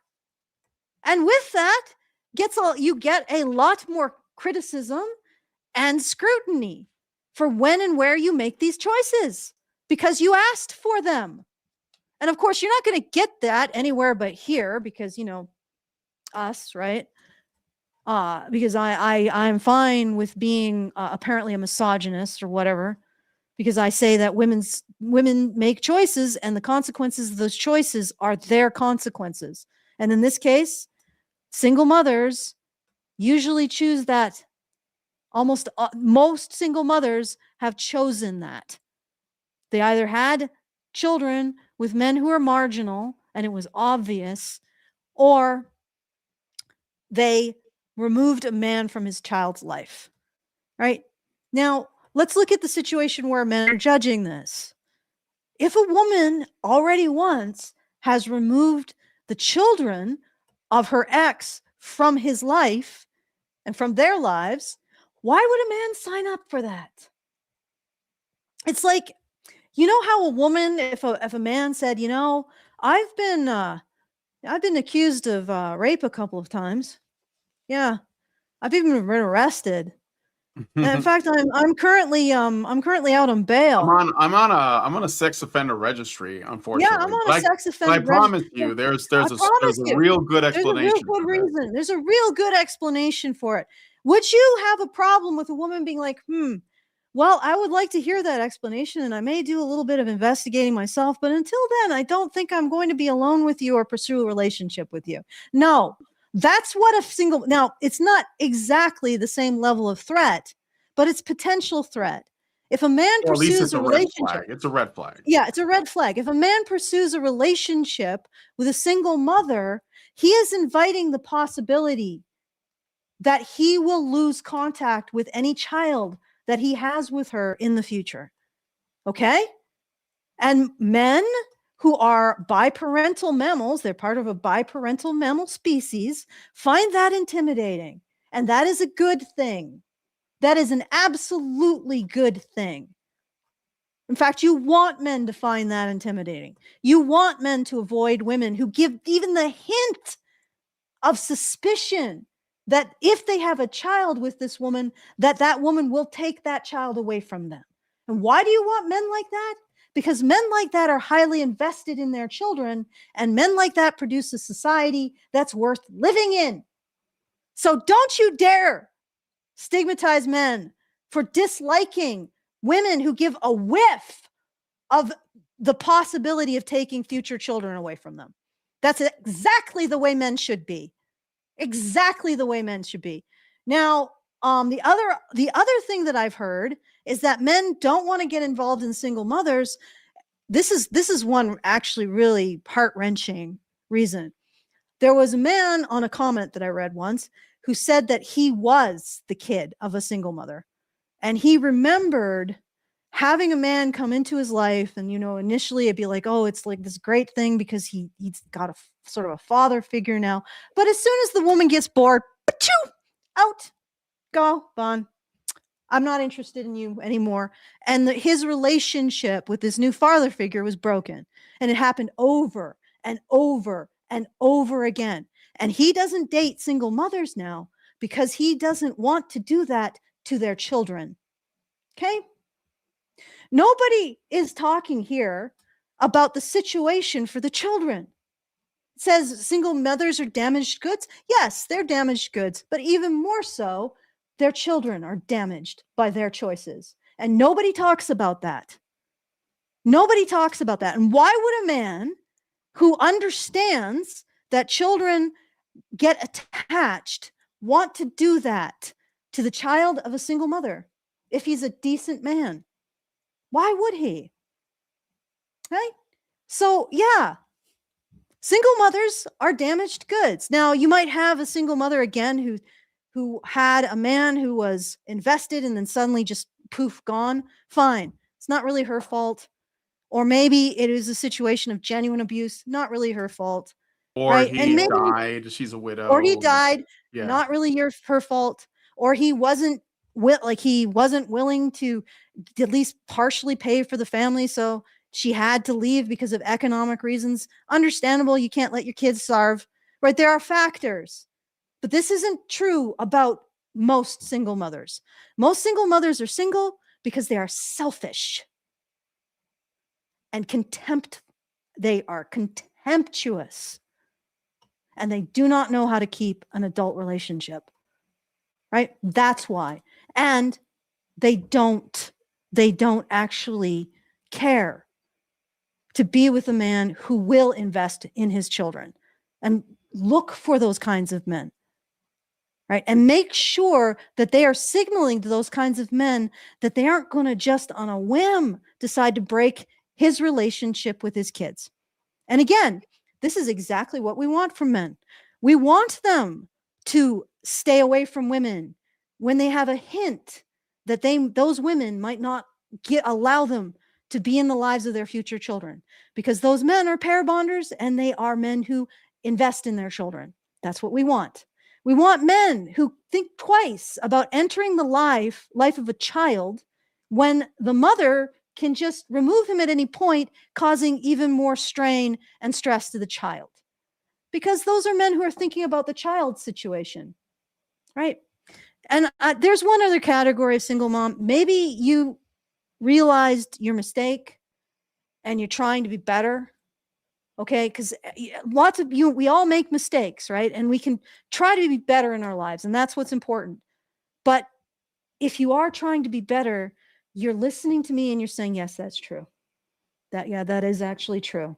I was doing that. Yeah, you understand that you are going to have a hard time finding a new partner based on your poor choices on your from past before. behavior. And you're approaching any future potential relationship with humility, so that you understand that you're not in the best bargaining position.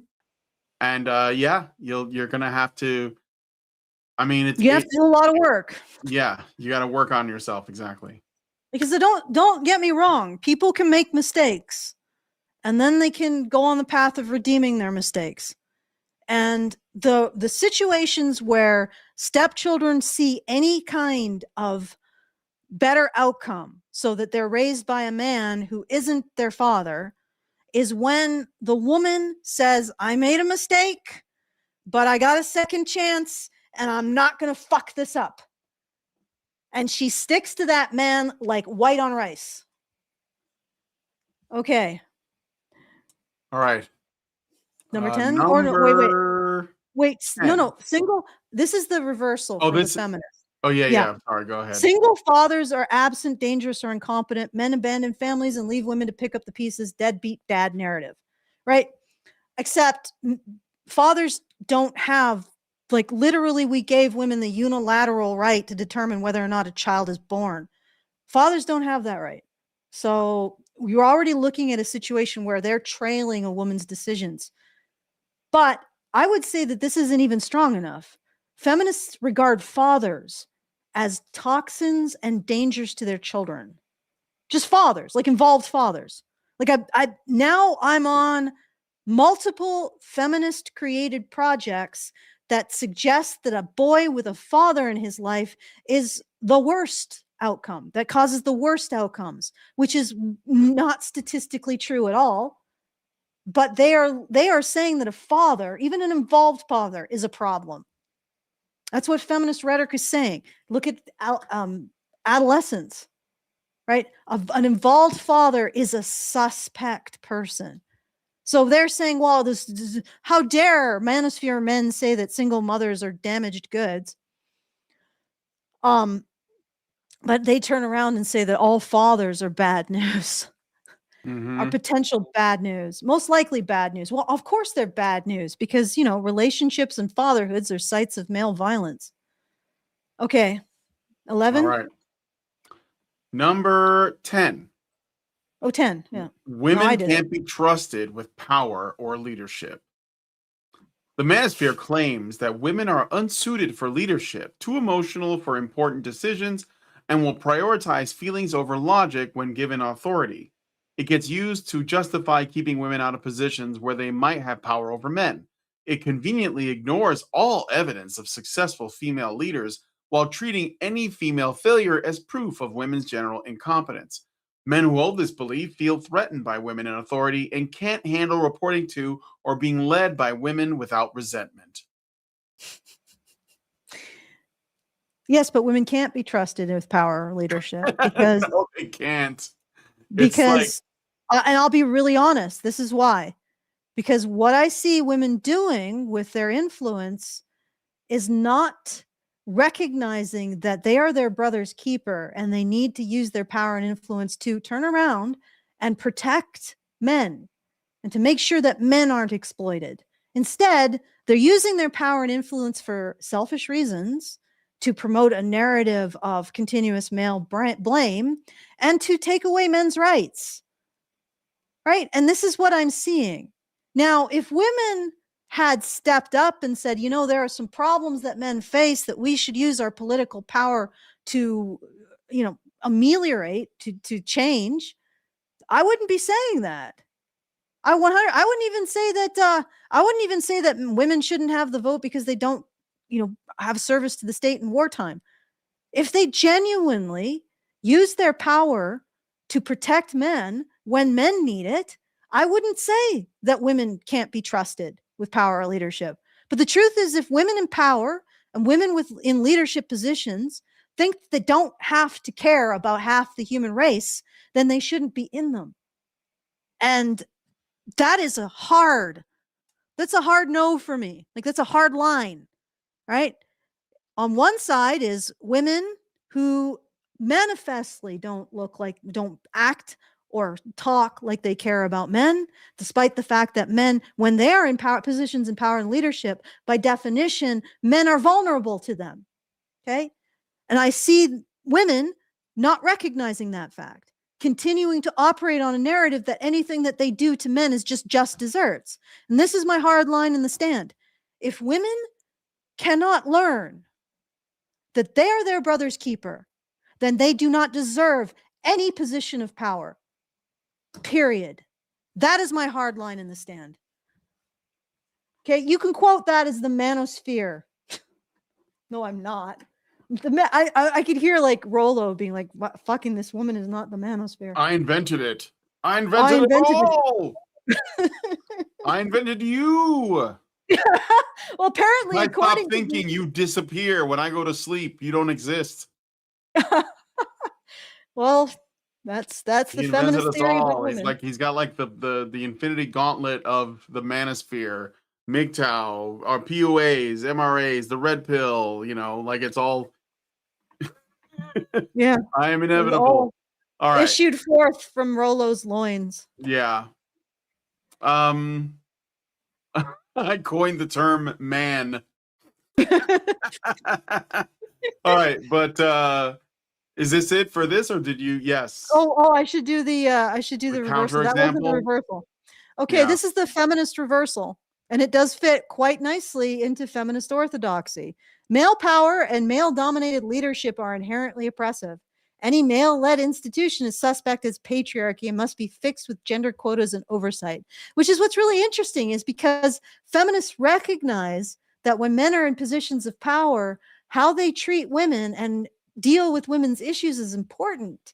And that should be a dividing line between men who are in power legitimately and men who are in power not legitimately, is how they treat women, right? And yet that's basically my dividing line too. Women should not be in power if they cannot step into the role of realizing that they need to protect men too. That men are now half their constituency.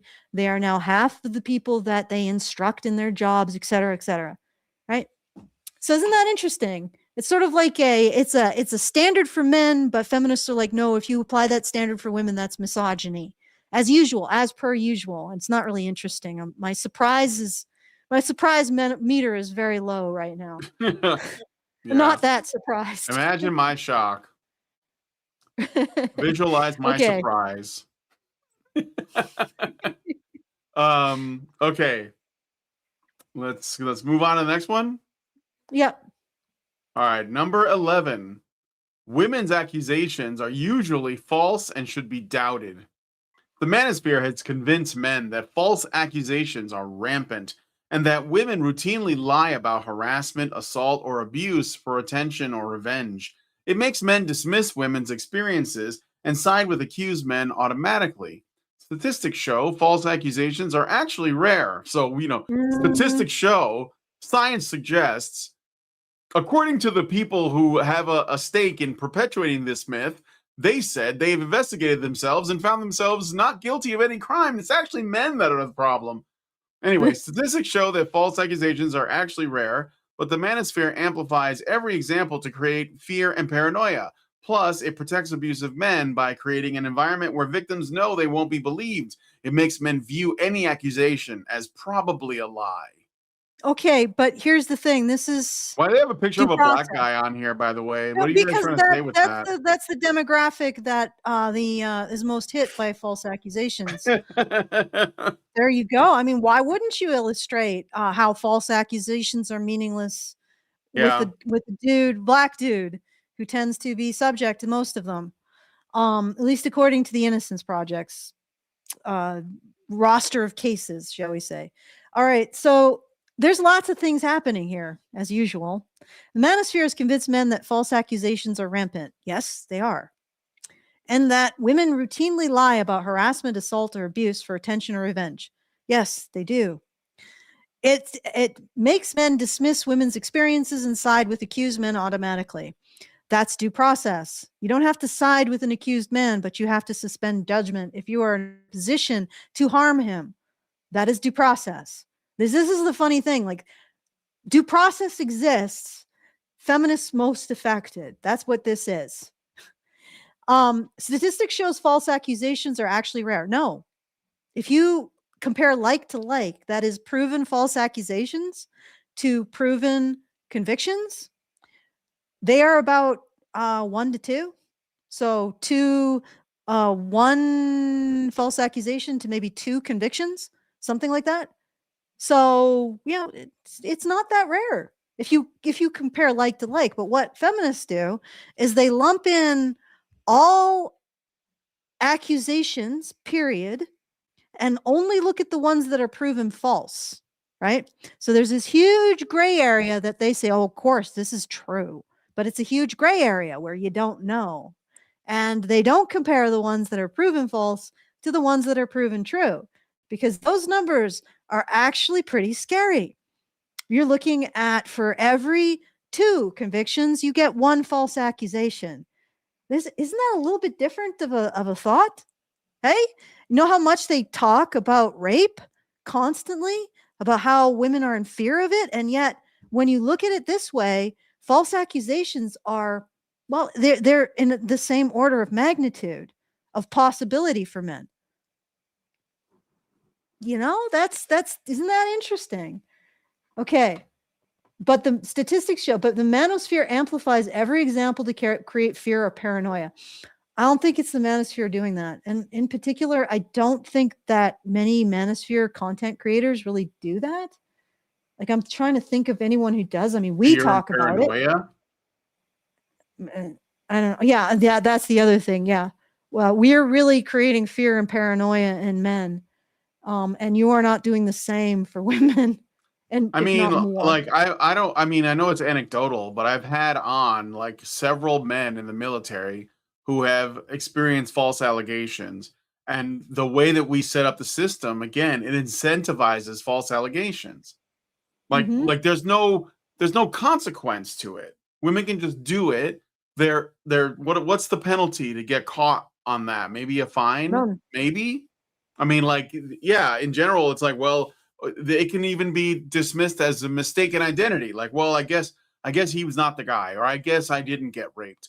But not like an intentional false allegation, even though it could have started Yeah. that way. There's literally like no reason for them not to do it. Even if there Yeah. was even if you couldn't show me, like, if even if you could show me that these things are rare, the fact that there's legal the laws are not set up to protect men from false allegations is enough of a reason to talk about trying to get this Yeah. addressed, even Yeah, if it didn't exactly. happen that often. But it does. It's usually women protecting, not women that are trying to get revenge or attention, although those things happen too. I think most of the time it's to protect their reputations.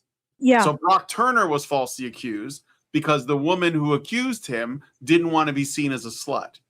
A lot of the guys in the military that I've talked to got accused because the women that accused them were cheating on their own husbands with these men, and so because they didn't want to look like cheaters, they didn't want to get busted for adultery.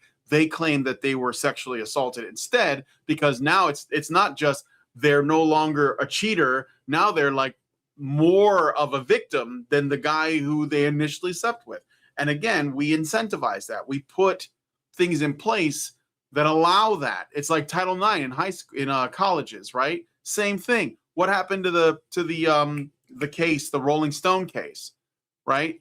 Yeah. What about Amber Heard and Johnny Depp? She falsely accused him of like not just sexual violence, but just violence.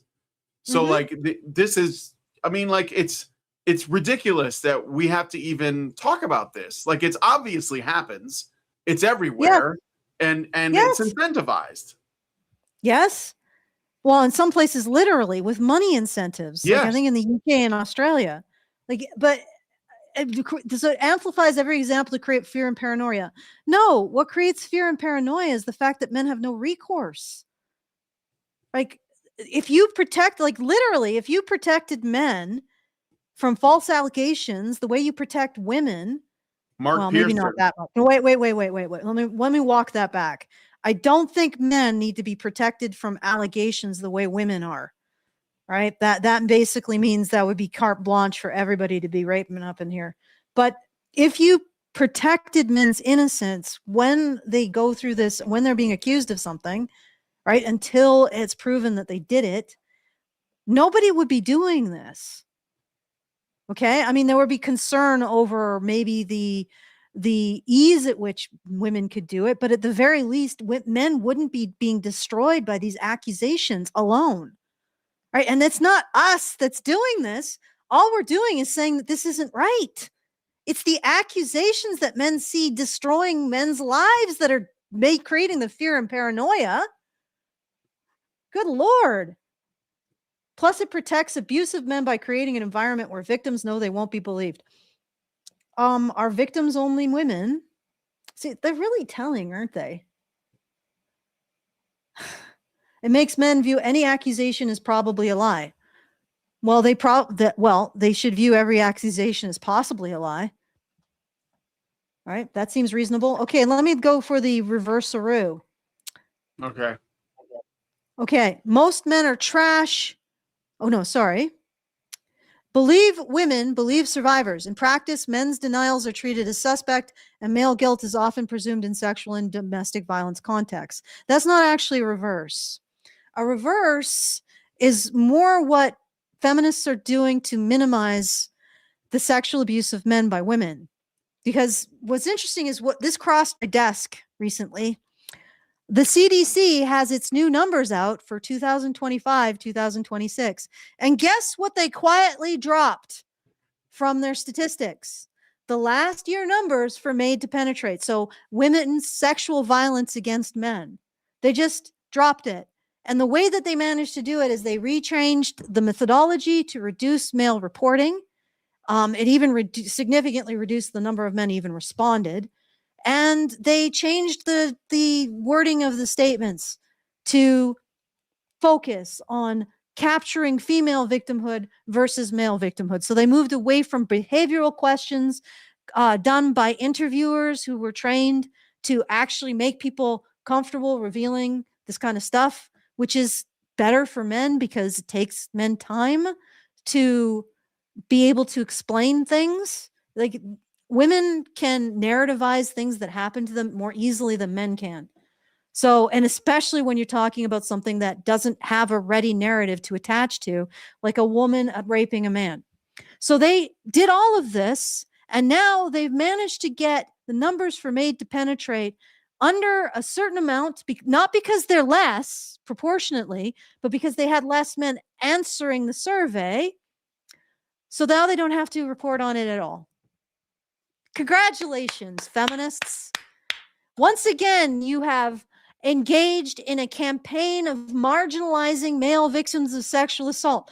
We're not even at the state of saying that male victims can't be believed. We're at rendering them invisible in the first place. That's what feminists are doing to male victims, rendering them invisible in the first place. They don't even exist. They're not even there to be believed. They just disappear. Poof, gone. Feminist magic trick. And then they have the audacity to turn around and complain about men being withholding any kind of conclusion about any particular accusation, adhering to due process. Literally they've caused male victims to disappear entirely through statistical chicanery, and they turn around and blame men for wanting due process. Astounding, isn't it? Like, again, Manosphere, guys, you really need to step up your hatred game and your rhetoric around stripping recognition of female victims and stripping women's rights, because feminists are really, really outgaming you on this. All right, they're just, I don't know, they're just like the superstars of contempt towards opposite sex victims. You got to step your game up. Okay. Yeah, we're not both sidesing right. No. All right. Number 12, right? The last one. Yep. Modern Don't use women the L aren't word. worth. The L word last. Oh shit, I used it. What? That means everybody tunes out. Don't tune out, guys. We're not done yet. Oh, Okay. Allison, you're only making it worse when you obsess over that. Nova Okay. Fan 21 gave us a Rumble rant for $1 and says, I can't remember the TV show or movie it's from, but there's a guy that's a straw man of a masculine man saying, there's a female, I'm going to talk to it. Oh, I don't know. That sounds like maybe like Married with Children or something, but I don't know. I could be wrong. Or Okay. maybe a Futurama thing. I don't know. All right. So number 12. Modern women aren't worth commitment or marriage. The Manosphere teaches that marriage is a trap where men risk losing everything in divorce, and modern women aren't good enough to justify that risk. Yeah, we just invented that. We What? just invented it. We just invented family law. Like what? Yeah, Yeah. all of your Men are object making up experiences. divorce statistics Yeah, and we're child making up divorce. custody and alimony and All you child guys support. who've experienced family court and divorce and have seen your male relatives and friends go through family court and divorce, no, that wasn't real. I was just me projecting things into your brain. There you go. Okay. All right. And modern women aren't good enough to justify that risk. This frames commitment as something men give women rather than mutual partnership. That's Well, interesting. Can I just say that's really interesting right there? Because I would say that women are the gatekeepers of sex and men are the gatekeepers of commitment. But apparently, this is sort of exposing that if what I'm saying is true, if it's true that men gatekeep commitment, um, historically, this is trying to claim that they should never have that power and that it should be, they call it mutual, but they're trying to take it away from men and give it to women. Because yes. ultimately they want to give women all of the authority and none of the responsibility. Even And they even want if men you to have all the responsibility and none of the authority. even if you don't frame it as men are the gatekeepers of commitment, they are the gatekeepers of their commitment, Yes, right? at the very least, And right. yeah, But so this is saying, yeah, this frames commitment as something men give. Yes, it is something men give women because men have the right to consent. Like, do you have an issue with men consenting to things, feminists? Of course you do. Okay. okay, it encourages men to use women for physical intimacy without offering relationship stability. Well, What? they don't have to. It's often paired with the idea that men should focus on wealth and sleep around, while women desperately seek commitment they don't deserve. The Well, if deep it's not true, then okay. But here's the thing: if women aren't desperately seeking commitment, then they're just having casual sex with men who also want casual sex. What's the problem? Why are you manufacturing a problem here? Like you're basically saying that the manosphere is inventing men or saying men shouldn't commit to women, but the manosphere is also inventing women wanting men to commit to them. Okay, well then problem solved. Men don't commit to women and women don't want them to commit to them. Like, do you see what I'm saying? If they Yeah. want two things that are incompatible right here. They want men to be denying women's commitment. They want men, the manosphere to be telling men to deny women commitment, but they also want it to be not true that women want men's commitment. In which case, what's the moral problem with men denying women something they don't want in the first place? And it's all to blame on the manosphere, all this gobbledygook doublethink. Okay. All right. The deep disrespect here makes healthy relationships impossible because you can't build partnership with someone you view as fundamentally unworthy of commitment. But they don't, of course you can't, because you just said I'm not interested. You can't, guys, you can't shovel my walk if you don't want to shovel my walk. Do you see how ridiculous that is? Yeah. Men don't want commitment with women. And this is going to result in men not having commitment with women. So men should commit to women that they don't want to commit to. Otherwise, there will be no commitment. And you don't want that, men. This must have been written by AI. No, I think it's real. You think it's I mean, real? the talking points are all the same ones too. Like Yeah, these people need new material. well, if they had new material, but they'd be talking our stuff. Yeah, there's really Yeah. nowhere else they can go except There's to nowhere else they can go. Like no, they've they gotten have to this. the That's all. This is all absolute. they have. They got into the absolute state of denying men the legitimacy of male autonomy, period. Like men don't have the right to withdraw consent to commitment, right? Mhm. And men don't have the right to presume innocence. You know, like this is all basically just saying, men, you shouldn't be allowed to judge things. You should just have our opinions. And that's it. Like, All right. So the switcheroo is modern women aren't worth worth commitment or marriage. Now, before I do the switcheroo, I just want to point out that I have data that indicates that the current generations of women are the most sexually violent generation of women or people in history. So if men had these numbers, you better believe that feminists would be screaming about it from every mountaintop.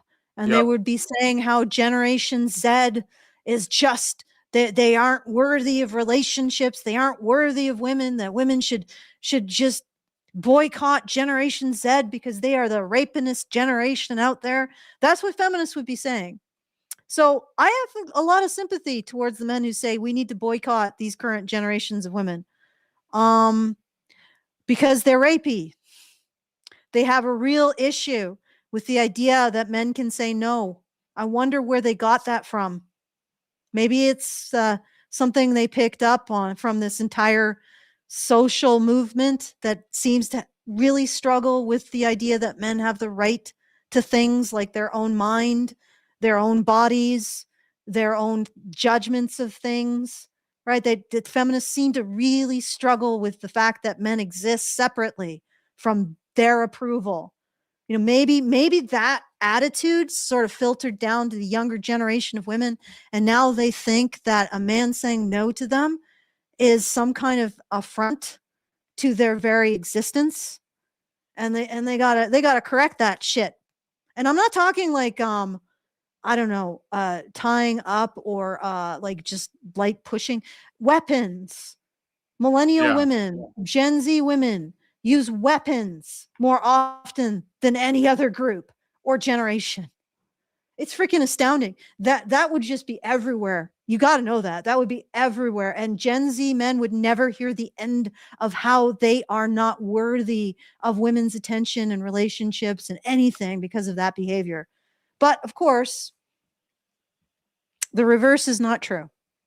All right, so this is the actual reverse statement for feminists. Most men are trash, unsafe, or emotionally unavailable. Marriage relationships with men are a bad deal unless heavily vetted or state constrained. Because again, relationships with men are the site of patriarchal violence against women.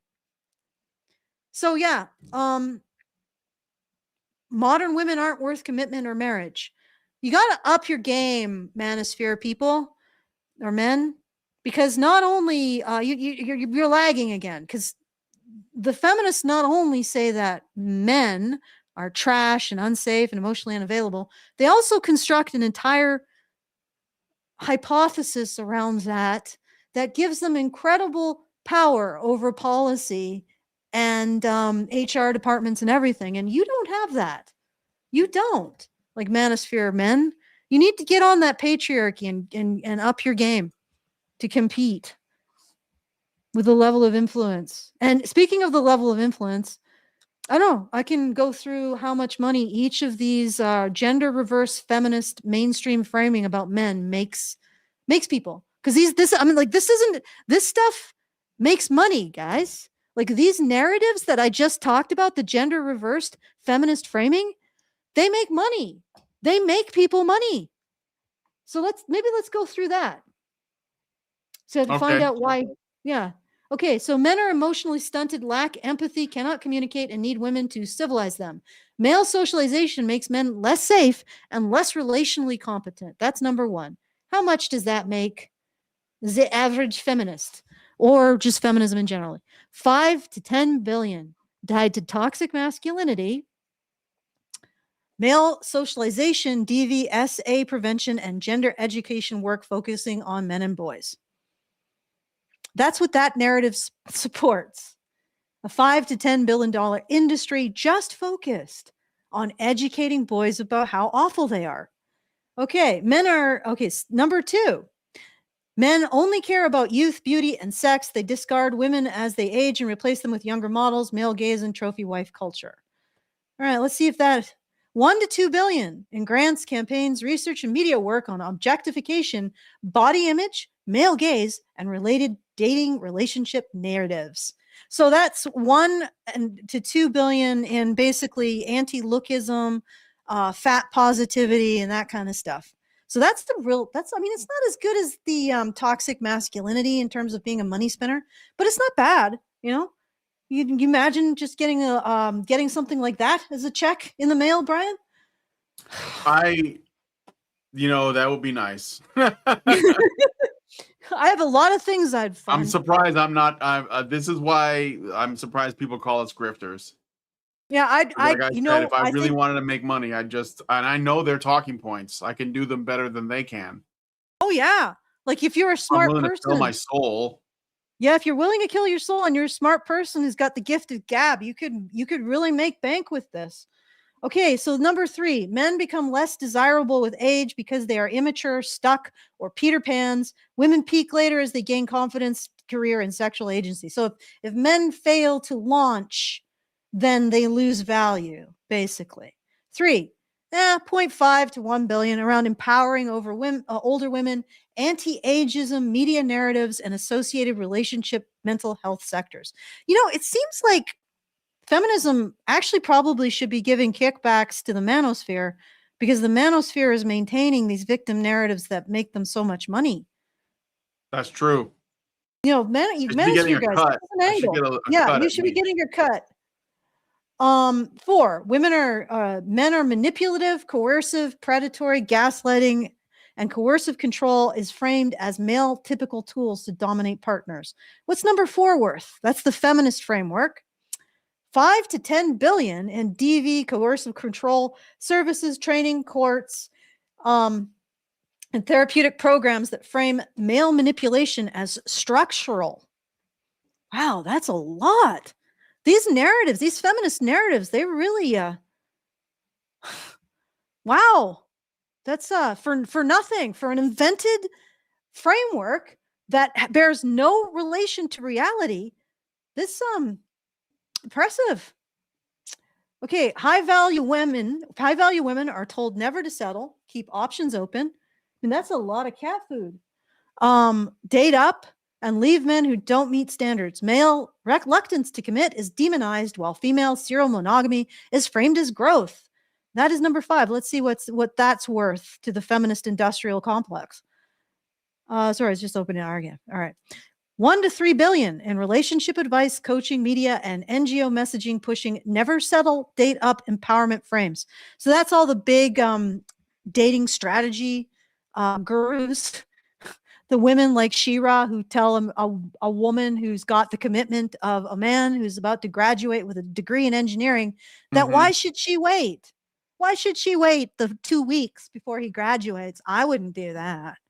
I'd want an engineer who's already practicing, like that's pretty amazing that women will pay other women to destroy their relationship prospects. Yeah. Okay, 6, patriarchy has destroyed women in society. Male power is this core structural harm that must be dismantled. Male privilege is toxic by default. What's that one worth? 20 to 40 billion. 20 to 40 billion.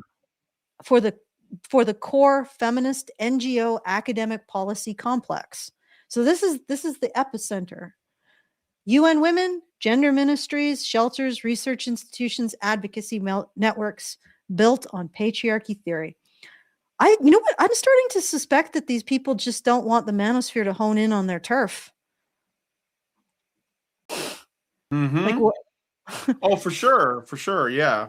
They see them as financial competition. Although the manosphere, even though there are some that have a lot of money, I don't think they made their money doing a lot of it doing this. But it's a drop in the bucket compared to this. It's a drop in the bucket.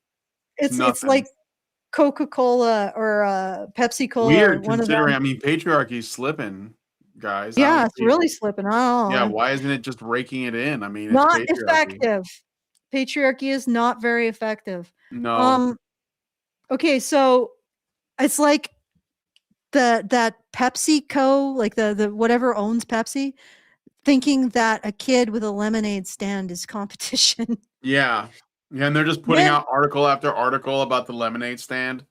Yeah, and like how you shouldn't go there and buy their lemonade. Don't go to Little Timmy's lemonade stand. Oh, man. Men are biologically, this is another feminist narrative. Men are biologically aggressive, dominance orientated, and risk taking, which is used to explain violence and justify re-engineering masculinity. It's number 7. Let's see what it's worth.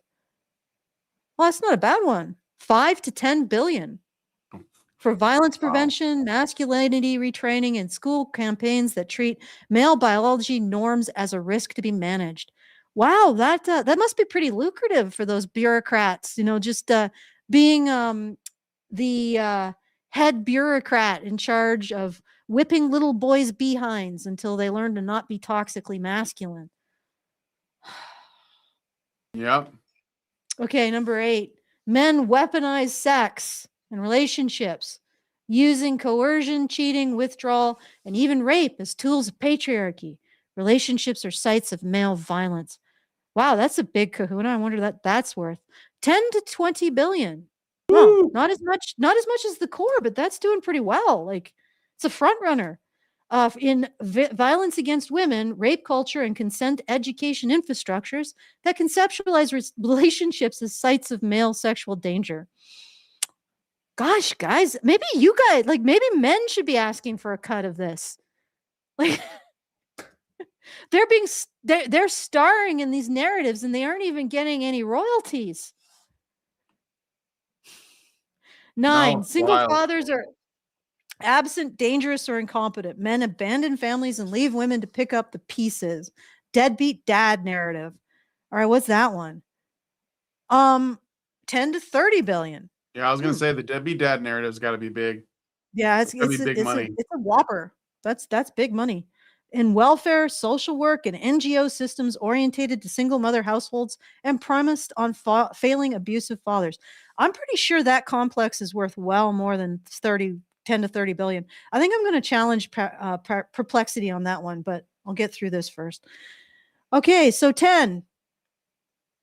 Men male power and male-dominated leadership are inherently oppressive.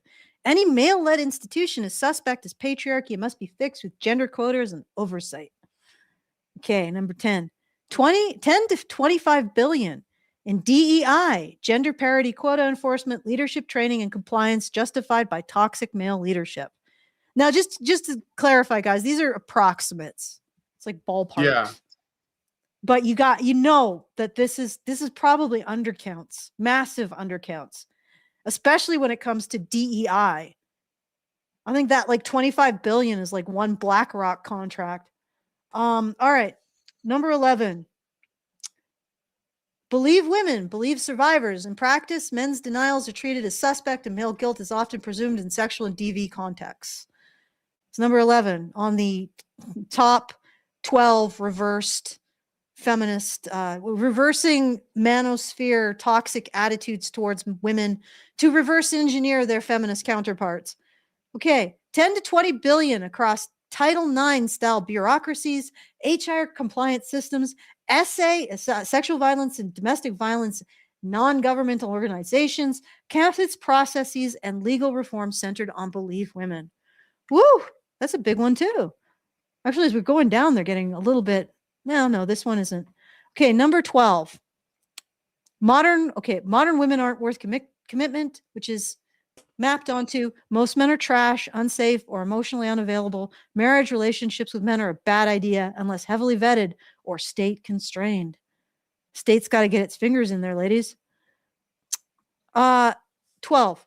5 to 15 billion for services, content, and policy normalizing female independence for men and single mother family structures, often sidelining fathers. Well, there you go. Those are the 12. So we mapped the manosphere content. The manosphere are these, what they described as the top 12 most toxic manosphere talking points, reversed the genders, mapped them onto feminist orthodoxy. And the first thing we found, of course, was when we mapped it onto feminist orthodoxy was several orders of magnitude more hateful, contemptuous, universalizing, and also more powerful, influential, and normalized. Normal, and more money. And a lot more money. Way more money. Way more money. So there you go, folks. the manosphere really should stop honing in on feminism's territory, I guess. Yeah, I All think right. that's the lesson. Yeah, that's the lesson here. Get off their turf. Get off their turf. It's their protection racket. And they don't like you. Then, you know, be nice, nice, I don't know, YouTube channel you got there. Be a shame if YouTube were to boost you in the algorithm. Demonetize, Demonetize. ban. Yeah. Okay, I'm gonna tally it up. I just got Perplexity to tally it up. I'm probably gonna. I think that single mother one is a blow. All right, low end, 82.5 billion per year that they're making off of misandry. High end, 18.8. Oh boy, 186 billion per year that they're making off of misandry. And they have the flippin' audacity to complain about little Timmy's lemonade stand.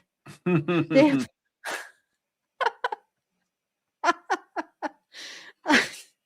Can you imagine how many actual services could be funded with this?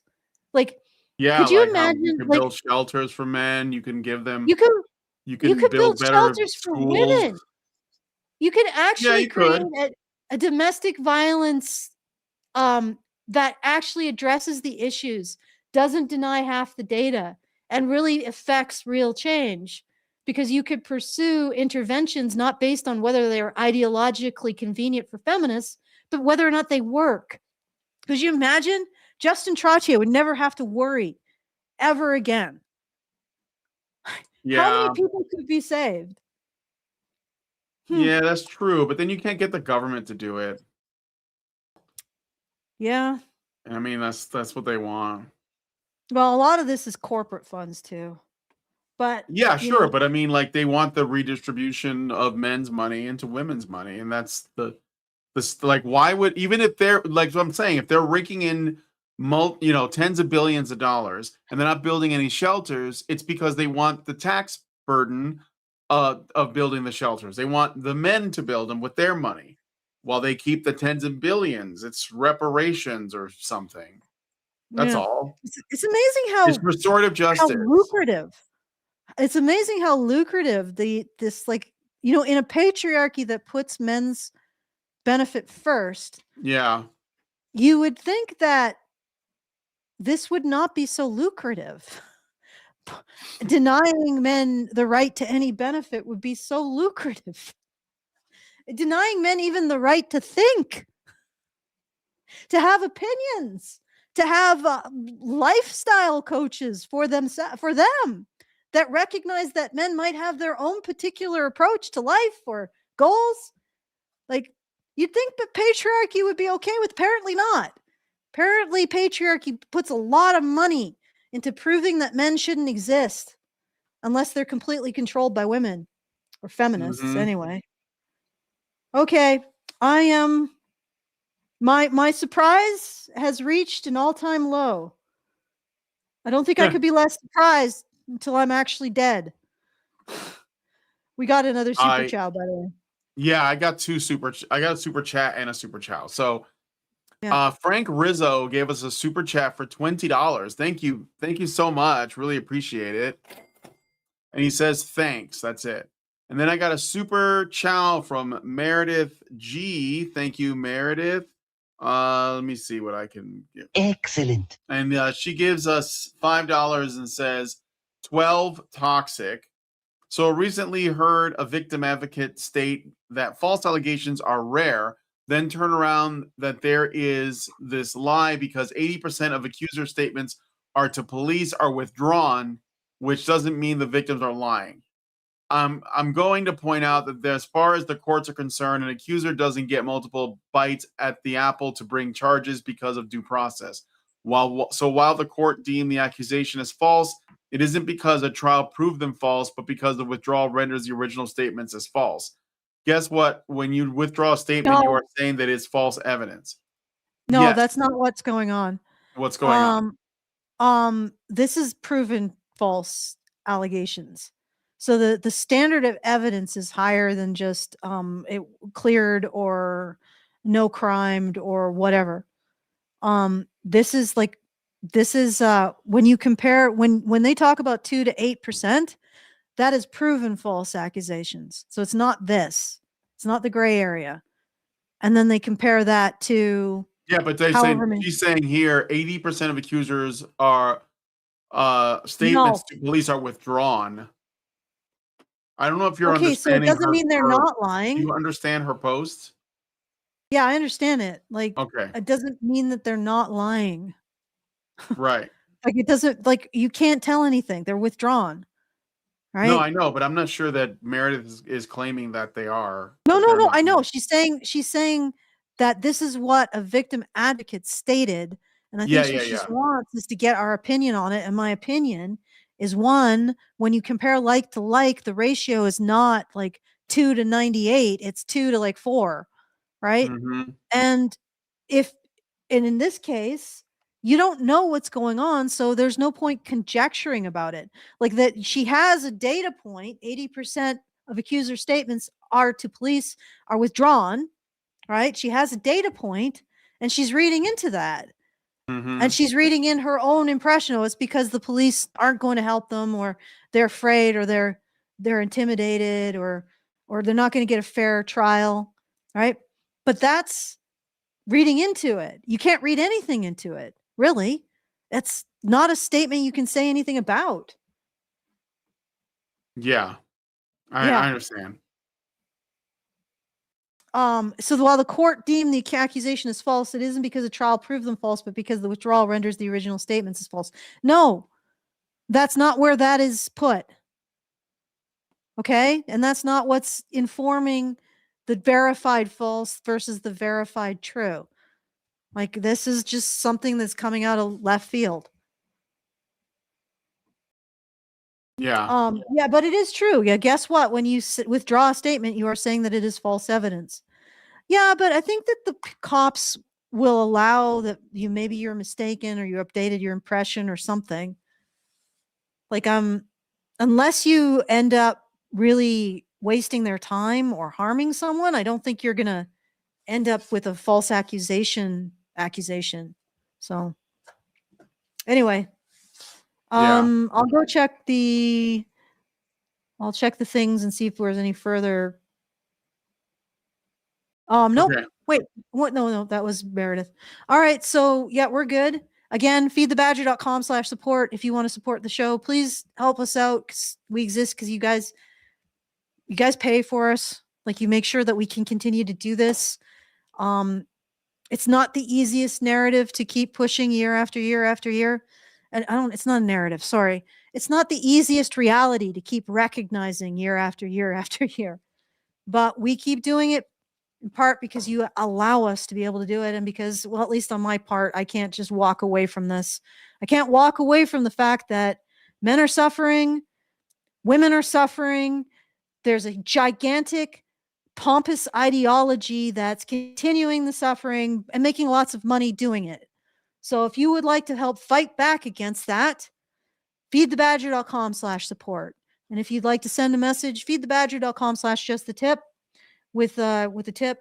And I'll hand it back to you, Brian, for final thoughts and whatever else.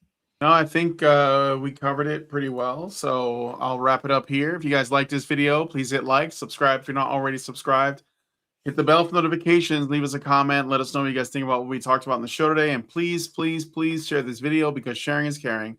Thank you guys so much for coming on today's episode of Maintaining Frame. And we'll talk to you guys in the next one. Men's rights activists are machines, dude. Okay? They are literal machines. They are talking point machines. They are impossible to fucking deal with, especially if you have like a couple dudes who have good memory on top of that too. Holy shit, you're fucked.